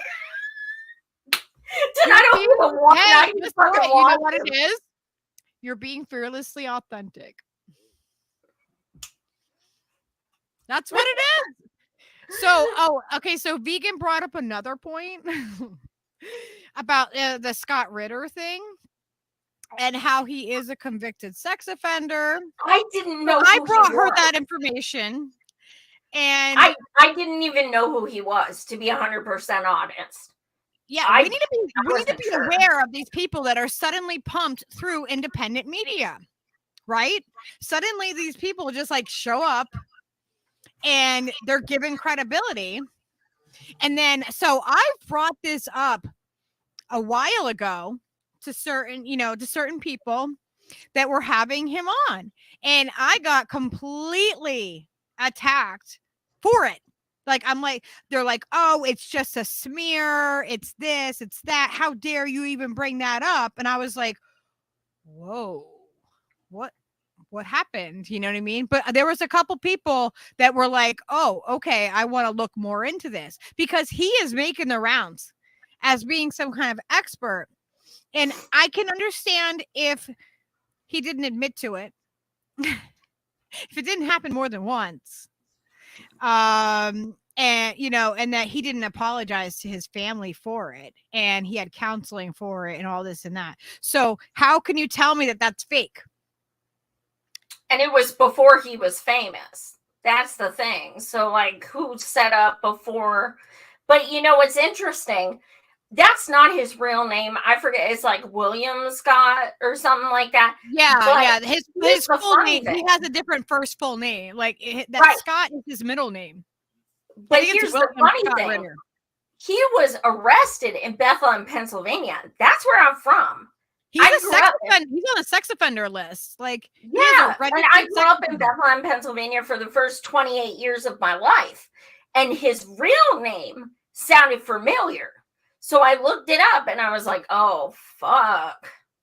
So like we lived in the same town, But so, but nobody wants to talk about it.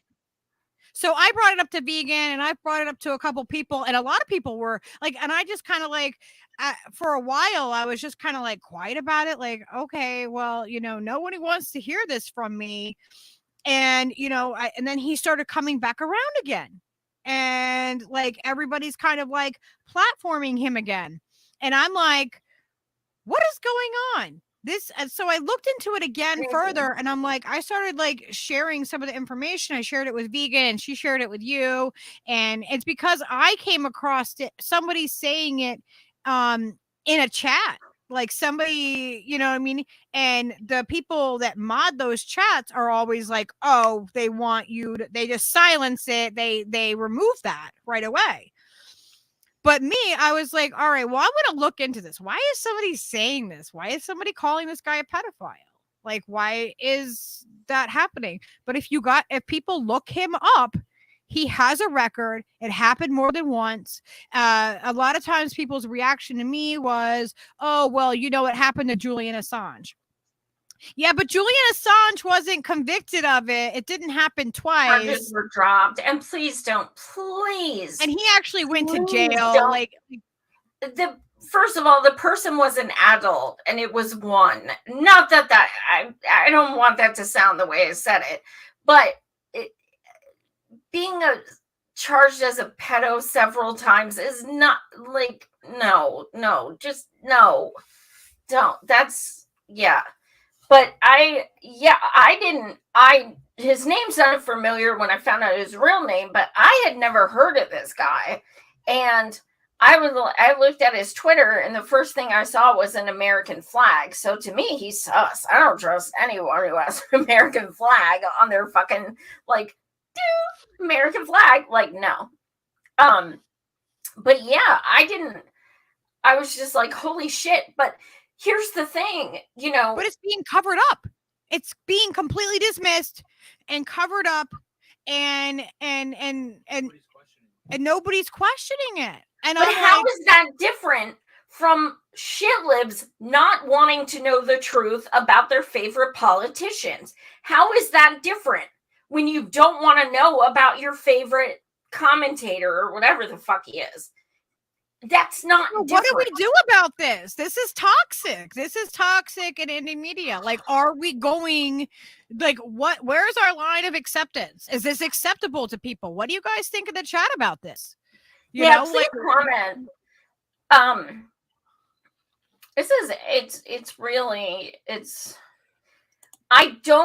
So I guess my first question is, are the people who have had him on the ones defending him? Some of them have directly to me, because deflecting, and I've heard from several people that it was like the same thing as Julian Assange. Like, people that defend Julian Assange told me that it's a CIA operation. And without any like further nothing, like, just completely dismissed me when I brought it up. But that would be more believable if it was like current accusations. But they were like past accusations. He's been to jail. He served time for it. He's on the registration. He's not supposed to be around children, and he's the weapons expert that's not allowed to have any weapons. He's not allowed to have any weapons as part of his parole. And it's happened more than once. It's not just like one time, like where it was a cop setup. You know what I mean? And why would, if it was because he started speaking out against the Iraq war, if it was because of that, would this be what they would go to? You know what I mean? Like, really, would they really go after one guy, and this would be their go-to? Why would you apologize to your family? That's what I don't know. Yeah, he apologized to his daughter and to his wife about what happened. Like, he admitted to it. If you look into the court testimonies and stuff like that, there's not a whole lot of, like, it's not like a lot of information. I'm still kind of looking into it myself. But that's the thing. So Miguel, Scott Ritter is the one who is going on all the channels and independent media. And he's the one who's talking about the Ukraine and Russian war. And he's being propped up. What are his credentials? Like, why is he was a weapons inspector in and a the whistleblower. service? Yeah. And now he's got a book out, and so like, you know, it's bananas. I mean, he spoke at the Free Assange event. Yeah, somebody said that. With sexual assault survivors. It just seems really weird that you know what I mean? Like he's being put in the same kind of like category and into the same sphere as sexual assault survivors. That's, yeah, I don't even know what to think about that. Like, do they know that? Like, are they aware of that? And are they comfortable with that? Because if everyone's ignoring it and not talking about it and no one really knows about it, like it really, it doesn't feel right? It doesn't make us feel good. It makes us like question more. We have more questions than answers on this. And I'm not saying, the thing is, you can tell a lot about indie media people on how they react to things like this, because one person I've done many shows with, I reached out to after they had someone on their show and I said, look, I just want to tell you, these are some things about that person you had on, and they responded how they should have. Oh my God, I didn't know this. I never would have had them on if I knew this. That's the correct reaction. Then I've told somebody on a show something, and they still had them on a second time. So with receipts. So you gotta, where's the priorities? Where, you know, and is it that important that we have this guy on? Is it that important for him to come on to a show? And if they do, at least ask them, look, people have concerns about this, and this. Ask them. If you want them back so bad, ask them. I mean, I don't know. But they don't. It's access journalism, really. You know what I mean? Like, and he just came out with another book.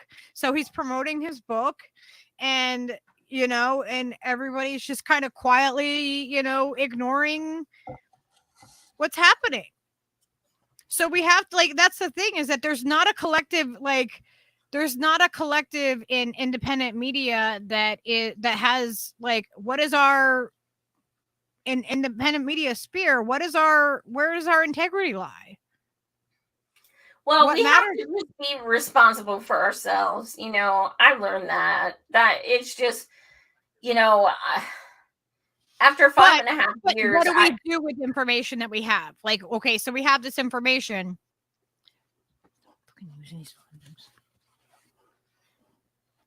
You know, we have the information. And I mean, unfortunately, some people just don't want to know. And that's where they're comparable to shit libs. But, you know, not wanting to know is one thing, and it's bad. But knowing and defending is worse.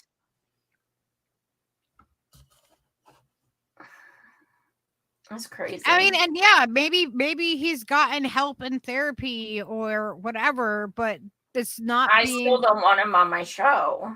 I don't want him on mine. No. Please don't. Look, anyone who's watching, please don't hit him up and tell him to come on my show. Because no, I don't want him. Please don't. I'll be like, I grew up in Bethlehem, Pennsylvania too. Block. No, I do not want to guess like that. Yeah. Wow. So Zainab said, if folks were actually convicted, there's only 1.3% that ever make it to court because our systems are broken. How do we hold accountability for anything involving sexual assault? Well, and that's totally true. And then how many people don't even report it?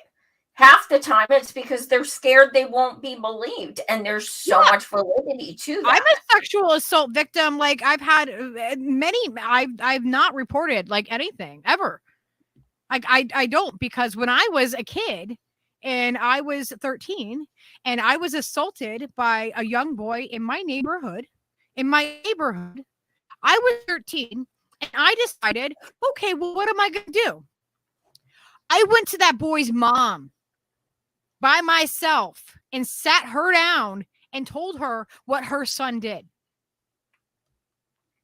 She didn't believe me. So then I go to my school. I didn't go to my mom. I don't know why I didn't. Like, I didn't go to my mom. I figured she wasn't going to do anything about it, because she was a pushover. So I talked to someone at my school about it because I didn't want someone else to go through that. They told me, don't worry about it. If you know what I mean, as long as he doesn't do it again. And they told, they made sure my mom knew, after that, I told my mom what happened and everything like that. But I took it upon myself as a 13-year-old little girl to go and meet with the boy who assaulted me in my neighborhood that lived on the freaking, it was like a horseshoe street. And he lived at I was at one end, like the beginning of the street, and he lived like where the curve was. It wasn't that many houses down, like 3 or 4 houses away from me. That's where I went for my school bus. And I went to his mom. Like I took it in my own hands. Like, okay, well, I'm going to go, and this is what, I'm going to go talk to the adult. Me being a 13-year-old, I was the adult in the room, and the adults told me that it didn't matter as long as he didn't do it again. There was no accountability for him. So later on in life, when I had, things happen to me, I either didn't, I didn't report it, or I didn't understand what it was at the time. One time it was like a boyfriend of mine, and not to get into any, like to trigger anybody or get into any gory details or anything, but, it was somebody that I knew that I was in a relationship with. And I didn't even realize until long after I was out of that relationship what really had been happening. So, we need to really, take these kind of things serious. And if somebody's doing that kind of behavior, do we just let that just get swept under the rug? Where do we go with this? It's territory that, but most people don't report. Yeah. And then, Jenna Colby said here that people defending him were saying it's a CIA smear. And then she said, okay, based on what? At that point, the question needs to be addressed. Yeah, and like I said, this was 15 years ago or something. Maybe he's gotten, maybe it's been addressed. Maybe he's gotten the proper therapy and all of that. That doesn't mean that I still wouldn't give him a platform. That doesn't mean that he should be somehow some protected class of citizen. It's like the same thing. You can't question certain people. And just the military, he could be the smartest person in the world. But even if I'm gonna have him come on to talk about Ukraine, if I know he's done something, I don't want to talk to him about anything. Really, is he the only person that's an expert on it? That's what I'm saying. That's the best expert that we could get. Biden was the best president that we could get. You know what I mean? We're what are you settling for? And he brings views. He brings people views. He brings people the attention. But nobody's really standing up against or when you bring it up, people are just kind of dismissing it. Wow. I don't even know where I was because I never even heard of this until 2 days ago. I know. I don't see. Here's the thing. I have a shit stir. Here's the honest truth. And I don't mean this as an insult to anyone or anything, but I honestly don't really watch other shows. I do watch yours, clips here and there when I can, but I'm so busy and I'm between work and my own show and everything else that I just don't, so the shows he's on, I probably just don't even watch. And it's not necessarily that I hate them. I mean, I don't know who they are, but it's just, I don't sit down and watch shows the way I used to. I just don't, because, well, most of them have turned into. I don't watch like I used to, like nothing like I used to. But I mean, if I watch something, there's two things I want. I want to learn and I want to laugh. I don't give a fuck what Sam Cedar said. I'm not going to watch you if you talk about that shit. That's the first thing. So, like, you don't have my interest unless your title is something with substance. Already, I'm not tuning in. Like, you're not going to click. You're not like, oh, I'm lured by the clickbait. Thankfully I'm not. Maybe it's because of my blindness. Maybe, if I saw the pretty colors and the pictures of guests who literally weren't coming on but are on the promo, maybe I'd feel more enticed. But thankfully I don't. Do they feel like let down? Like when you click on something and then you realize like, oh, they're not even these aren't their guests. Like, I wonder. My thing is, how do you tell the difference? Like maybe you do have that person on, but how do you know? Maybe we're scrolling and we just assume it's one of your other false advertisements. I don't know. It's so bizarre. That trend started like over a year ago, and I was like, what the fuck is this? These people aren't on the show, but they're on the promo. And then the people who are on the show are not on the promo. But the people they talk about are. Now that's fucking weird. That is weird. Yeah, I invite people from our community to come on. I'm interested in like the people in our community and our, like the stories of the people, hearing about their lives. I've had such interesting conversations because like we have amazing people that I see like in different chats when I do go to different shows. And like, that's why I'm always like, I'm interested. I'm more interested in that. Like my favorite shows are talking to so-called real people. I love talking to people, like, interviewing people who have been homeless, who have medical problems, who, are disabled, and check. Yeah, right. These people are my favorite people because, and I always tell people, if you have a story you want to share, please hit me up because I really don't give a fuck about your name. I don't care if you have 100,000 followers. Like that means nothing to me. I've literally had people on my show with like 25 followers. I don't fucking care. That does not make you more valid. Having more followers. I mean, shit, I have 25,000 followers. I only interact with like 100 people. Most of them are fucking probably stalking me and saying hateful shit about me. It doesn't matter, At the end of the day, I just want to talk to people who should be heard, people who should have a voice and should be given a voice. And indie media as a whole has just gone away from that. It's so much more propaganda than sharing these people being affected by these topics we supposedly care about. Like if you're going to talk about healthcare but you're not willing to have people on who are quite literally experts about it, then, and especially disabled people of color, living it, like currently, like currently going through the thing that you're advocating for. Like, I literally worked in healthcare for over 10 years before I became disabled. I was the disabled speaker at Force the Vote Town Hall. I've helped organize 56 nationwide Medicare for All marches. I've spoken at countless events, actions, what have you, but you don't want to have me on your show because you don't take requests.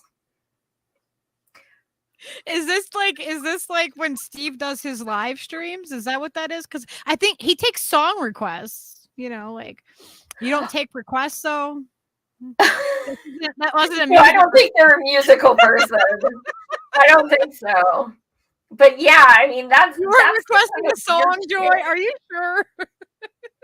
Look, y'all know I can sing. Medicare for All. Yes, for those who missed it last time. Yes, I am very good at death metal, even though I've never smoked a cigarette in my life. Thank you. So, oh my God, Applejack said, but Lucky, Biden is the most progressive president since FDR. That's what I hear. Progressively sucks more and more. That's the rumor. Good God. Then we are so fucked. And not in a good way.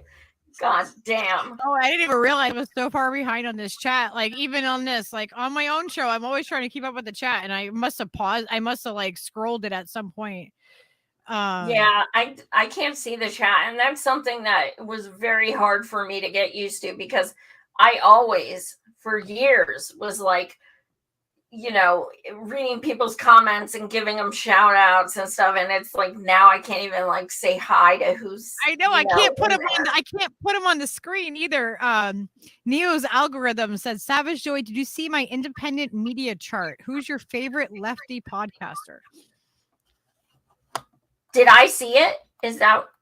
Yeah, they said, no. Did you see their independent media chart? And who is your favorite lefty podcaster? Oh, where is it, Neo? Where do you put it? Oh, is that the one I commented that you sent me that I wasn't on?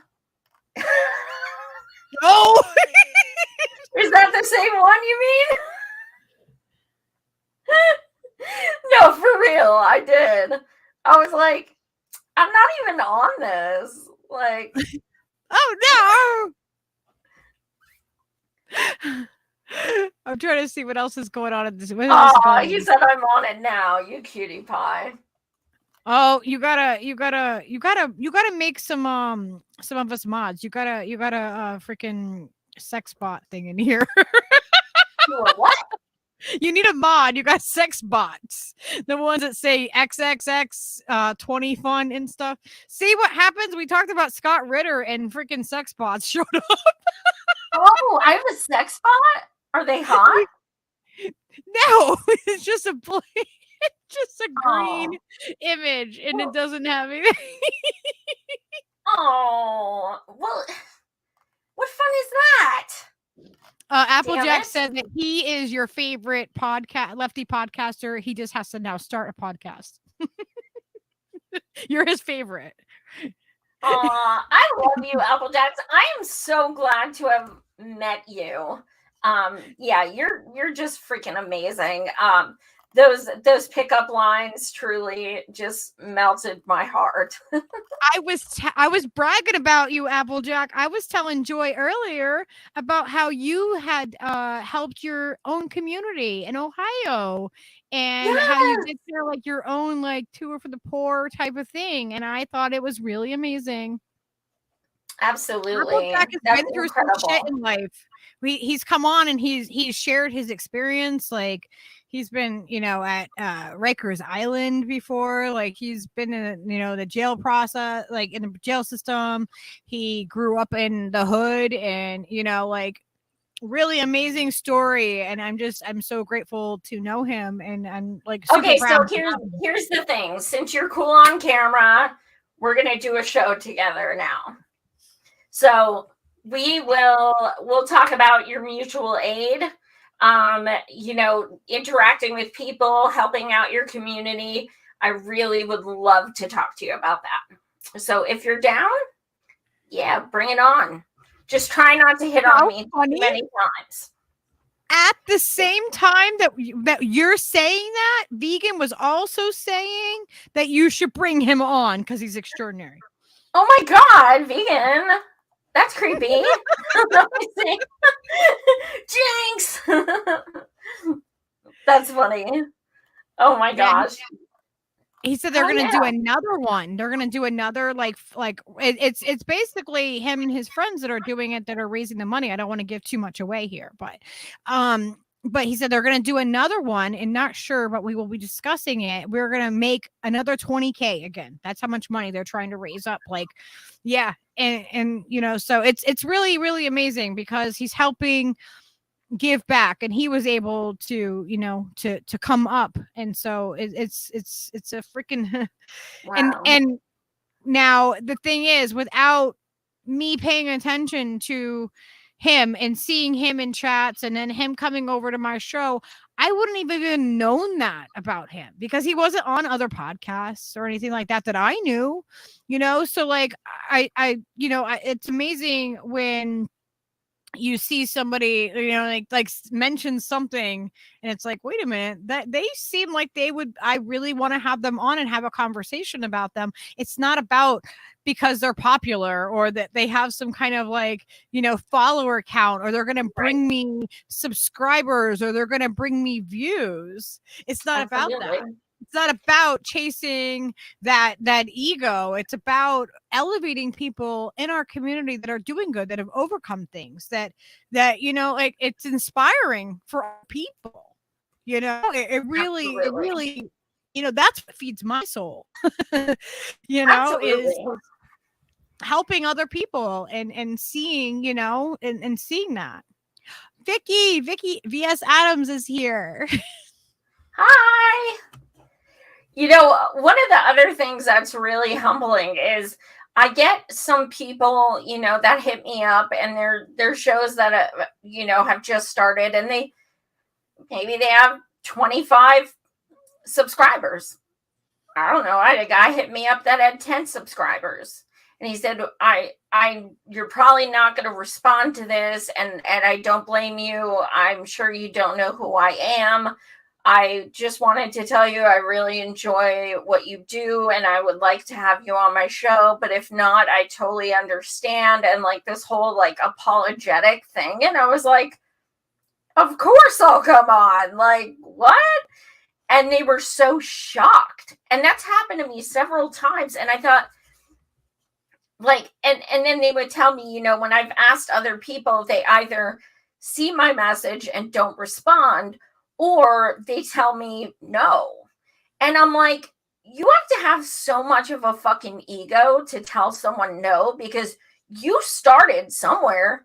You started with 10 viewers. Maybe it was a year ago, maybe, you know, whatever. But like, who are you that you are too big and good to go on someone's show? Like, yeah. What's your number? Like, what do they have to come back to when they have, how many do they have to have? Yeah, like, what's the number? Do they have to have 10,000? You know what I mean? Because I don't know if I'll ever even reach that number. I don't strive for that though. Yeah. I don't. I have under 1,000. I would like to have it that I would like to have over 1,000, just because it makes it on the algorithm. You know what I mean? The more that you have, and you can actually, then you can monetize if you I don't know how long I'll be able to monetize, because, you know, as I'm like 20 something people away from 1,000. So I'm getting close to like the number that I need. I got a strike from YouTube for a video from a year ago.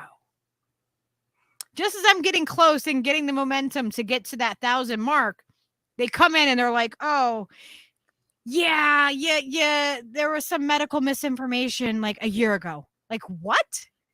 And then, so I appeal it. And then, you know what?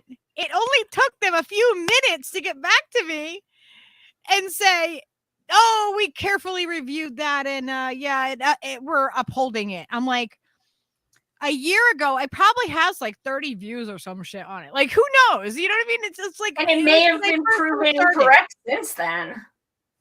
Yeah. and how can you say that? How can you just like go after somebody for like, and they've given me strikes before, but it's just it's ridiculous. It's so ridiculous. It's like we're already fighting a system.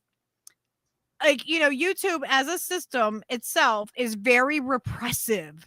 So we're already fighting against the algorithm that does not favor you.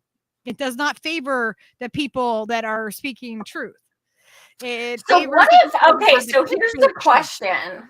What if we do an experiment and we create a promo like these other people do and put a bunch of people who aren't coming on the show, but put them on like we're going to be talking to them and about them and make the title of the show Breaking News, Jimmy Dore.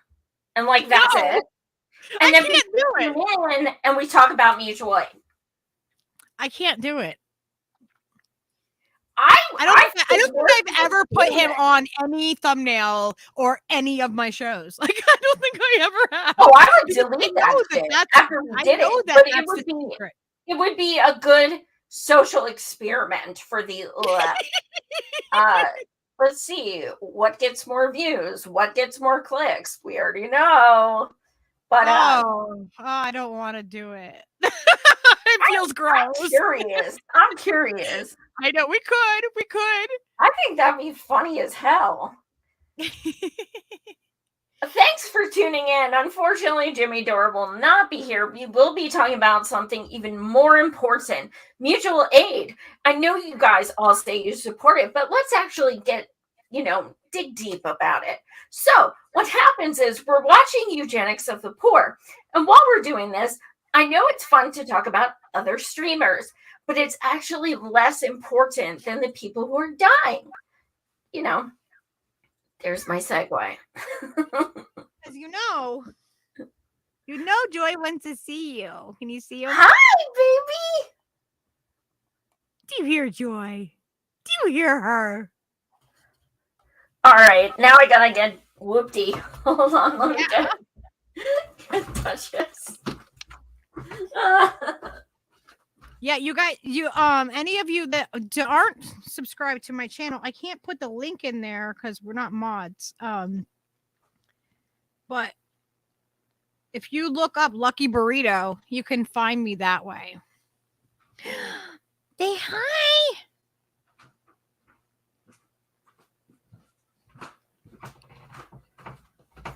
All right. It's been a minute since we had my baby. Here is Ducky. Hi, Ducky. Hi.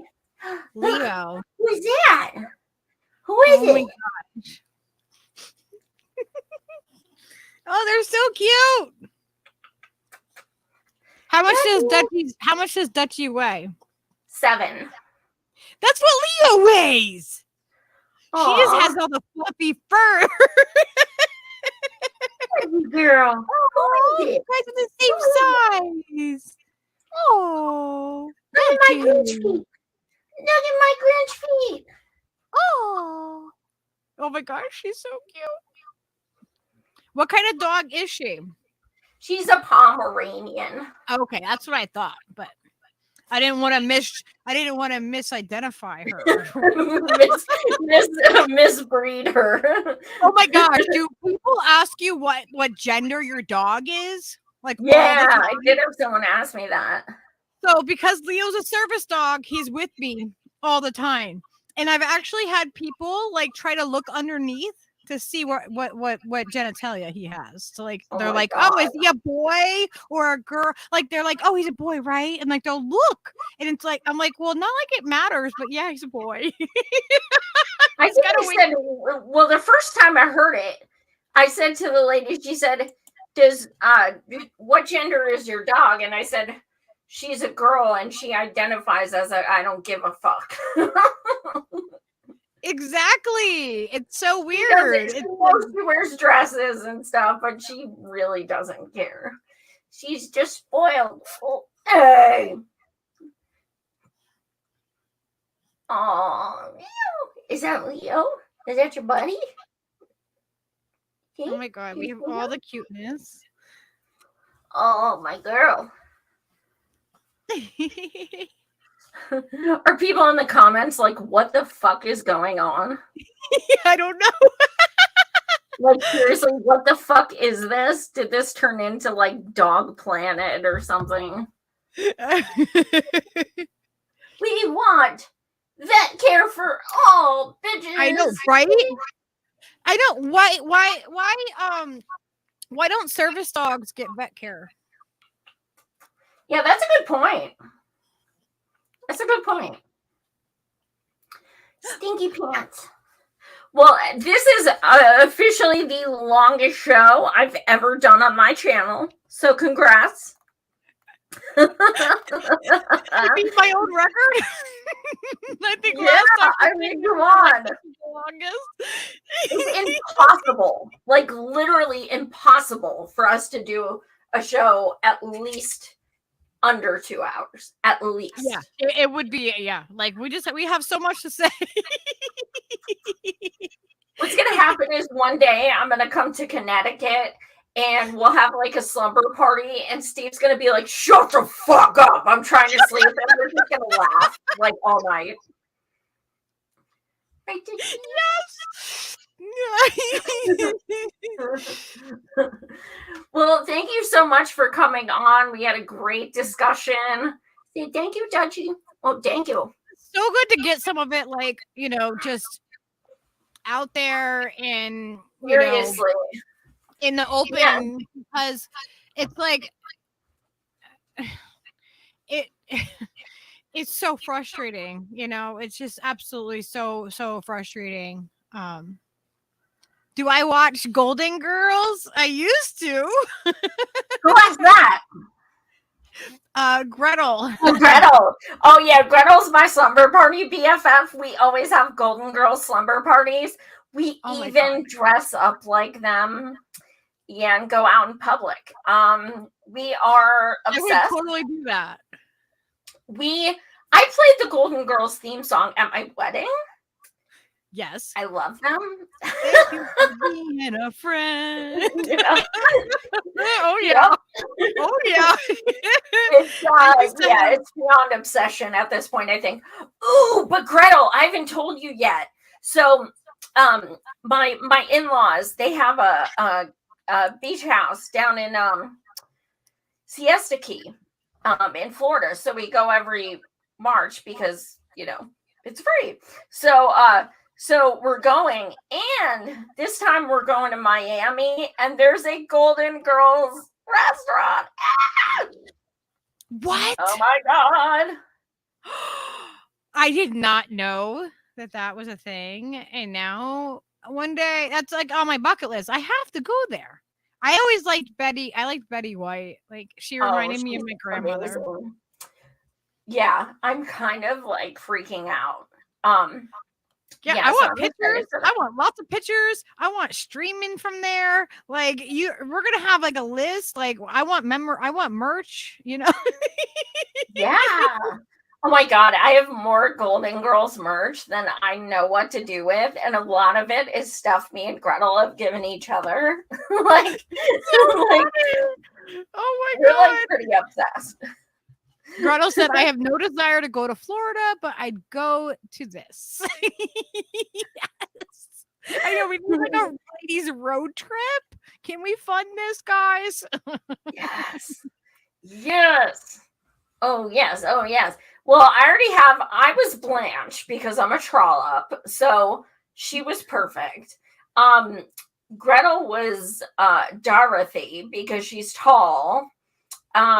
And we need a Sophia, and we need a Rose. Now, I could also be Rose because I do have a shirt that is so Rose. But we'll have to really think about this. Okay, so how many topics do you think we touched on tonight? Oh my gosh. I'm going with 37. I think that's a good number. Yeah, I'm gonna go with 37. This is usually what happens. We always have fun though when we do a stream together because like we even though we're talking about hard stuff, like we laugh through it and like it's great. And I look forward to many more. And we gotta do it. I gotta do one with the Bank sisters too because I haven't yet. They're wonderful. Yeah. Yeah, I mean, with my name being Joy, I have to laugh a lot, or people are like, you don't fit your name. So it's kind of like required of me to laugh. True story. But yeah, thank you so much for coming on. You guys, I do have a Patreon. You can sign up for as little as $3 a month. Hang on. Not Bang Sisters, Applejack. Banks, like Banks, Banks. Sure. I mean, they are hot. I mean, look, they are hot. I don't think they'll be offended. I've told them that before. No, they're absolutely beautiful. If you don't know who they are, then you should. What? Do what? I said, if he doesn't know who they are, he should. He said it sounded different. What's on your mind, Applejack? Pickup line. Yo, slide into their DMs with those pickup lines. Oh my God, tell them that we send you. Joy sent me. If we were the alphabet, I'd put you and I together. Oh God. I can't. You're gonna have to come on one of our open mics. Coming on, I appreciate it. Applejack, hit me up. We're gonna do a show. If you guys can, Patreon. Also subscribe. Smash that like button here. Also subscribe to my Rockfin. It is free. I do not charge for any of my streams. I don't believe in that. So even if you don't have money, you can sign up on a Rockfin for free to get my shows. But yeah, thanks so much for watching. And again, thank you so much, Lucky and Steve. We will be in touch. Yeah, you guys, you can find me, even though I have a strike right now, on any of the platforms. If you look up Lucky Burrito, you can find me really easy that way. It's a really easy name to find. There's not a lot of Lucky Burritos. Only Lucky Burrito. I'm pretty sure. Yeah. Thank you guys so much for watching. Much love. You guys are amazing. Thank you for being a friend. That's what. Thank you for being a friend. Travel down the road and back again. Your heart is true. You're a pal and a confidant. And if you threw a party and invited everyone you knew, you would see the biggest gift would be from me. And the card attached would say, thank you for being a friend. That was Kamala. Thank you for being a friend. All right. Good night, guys. Good night.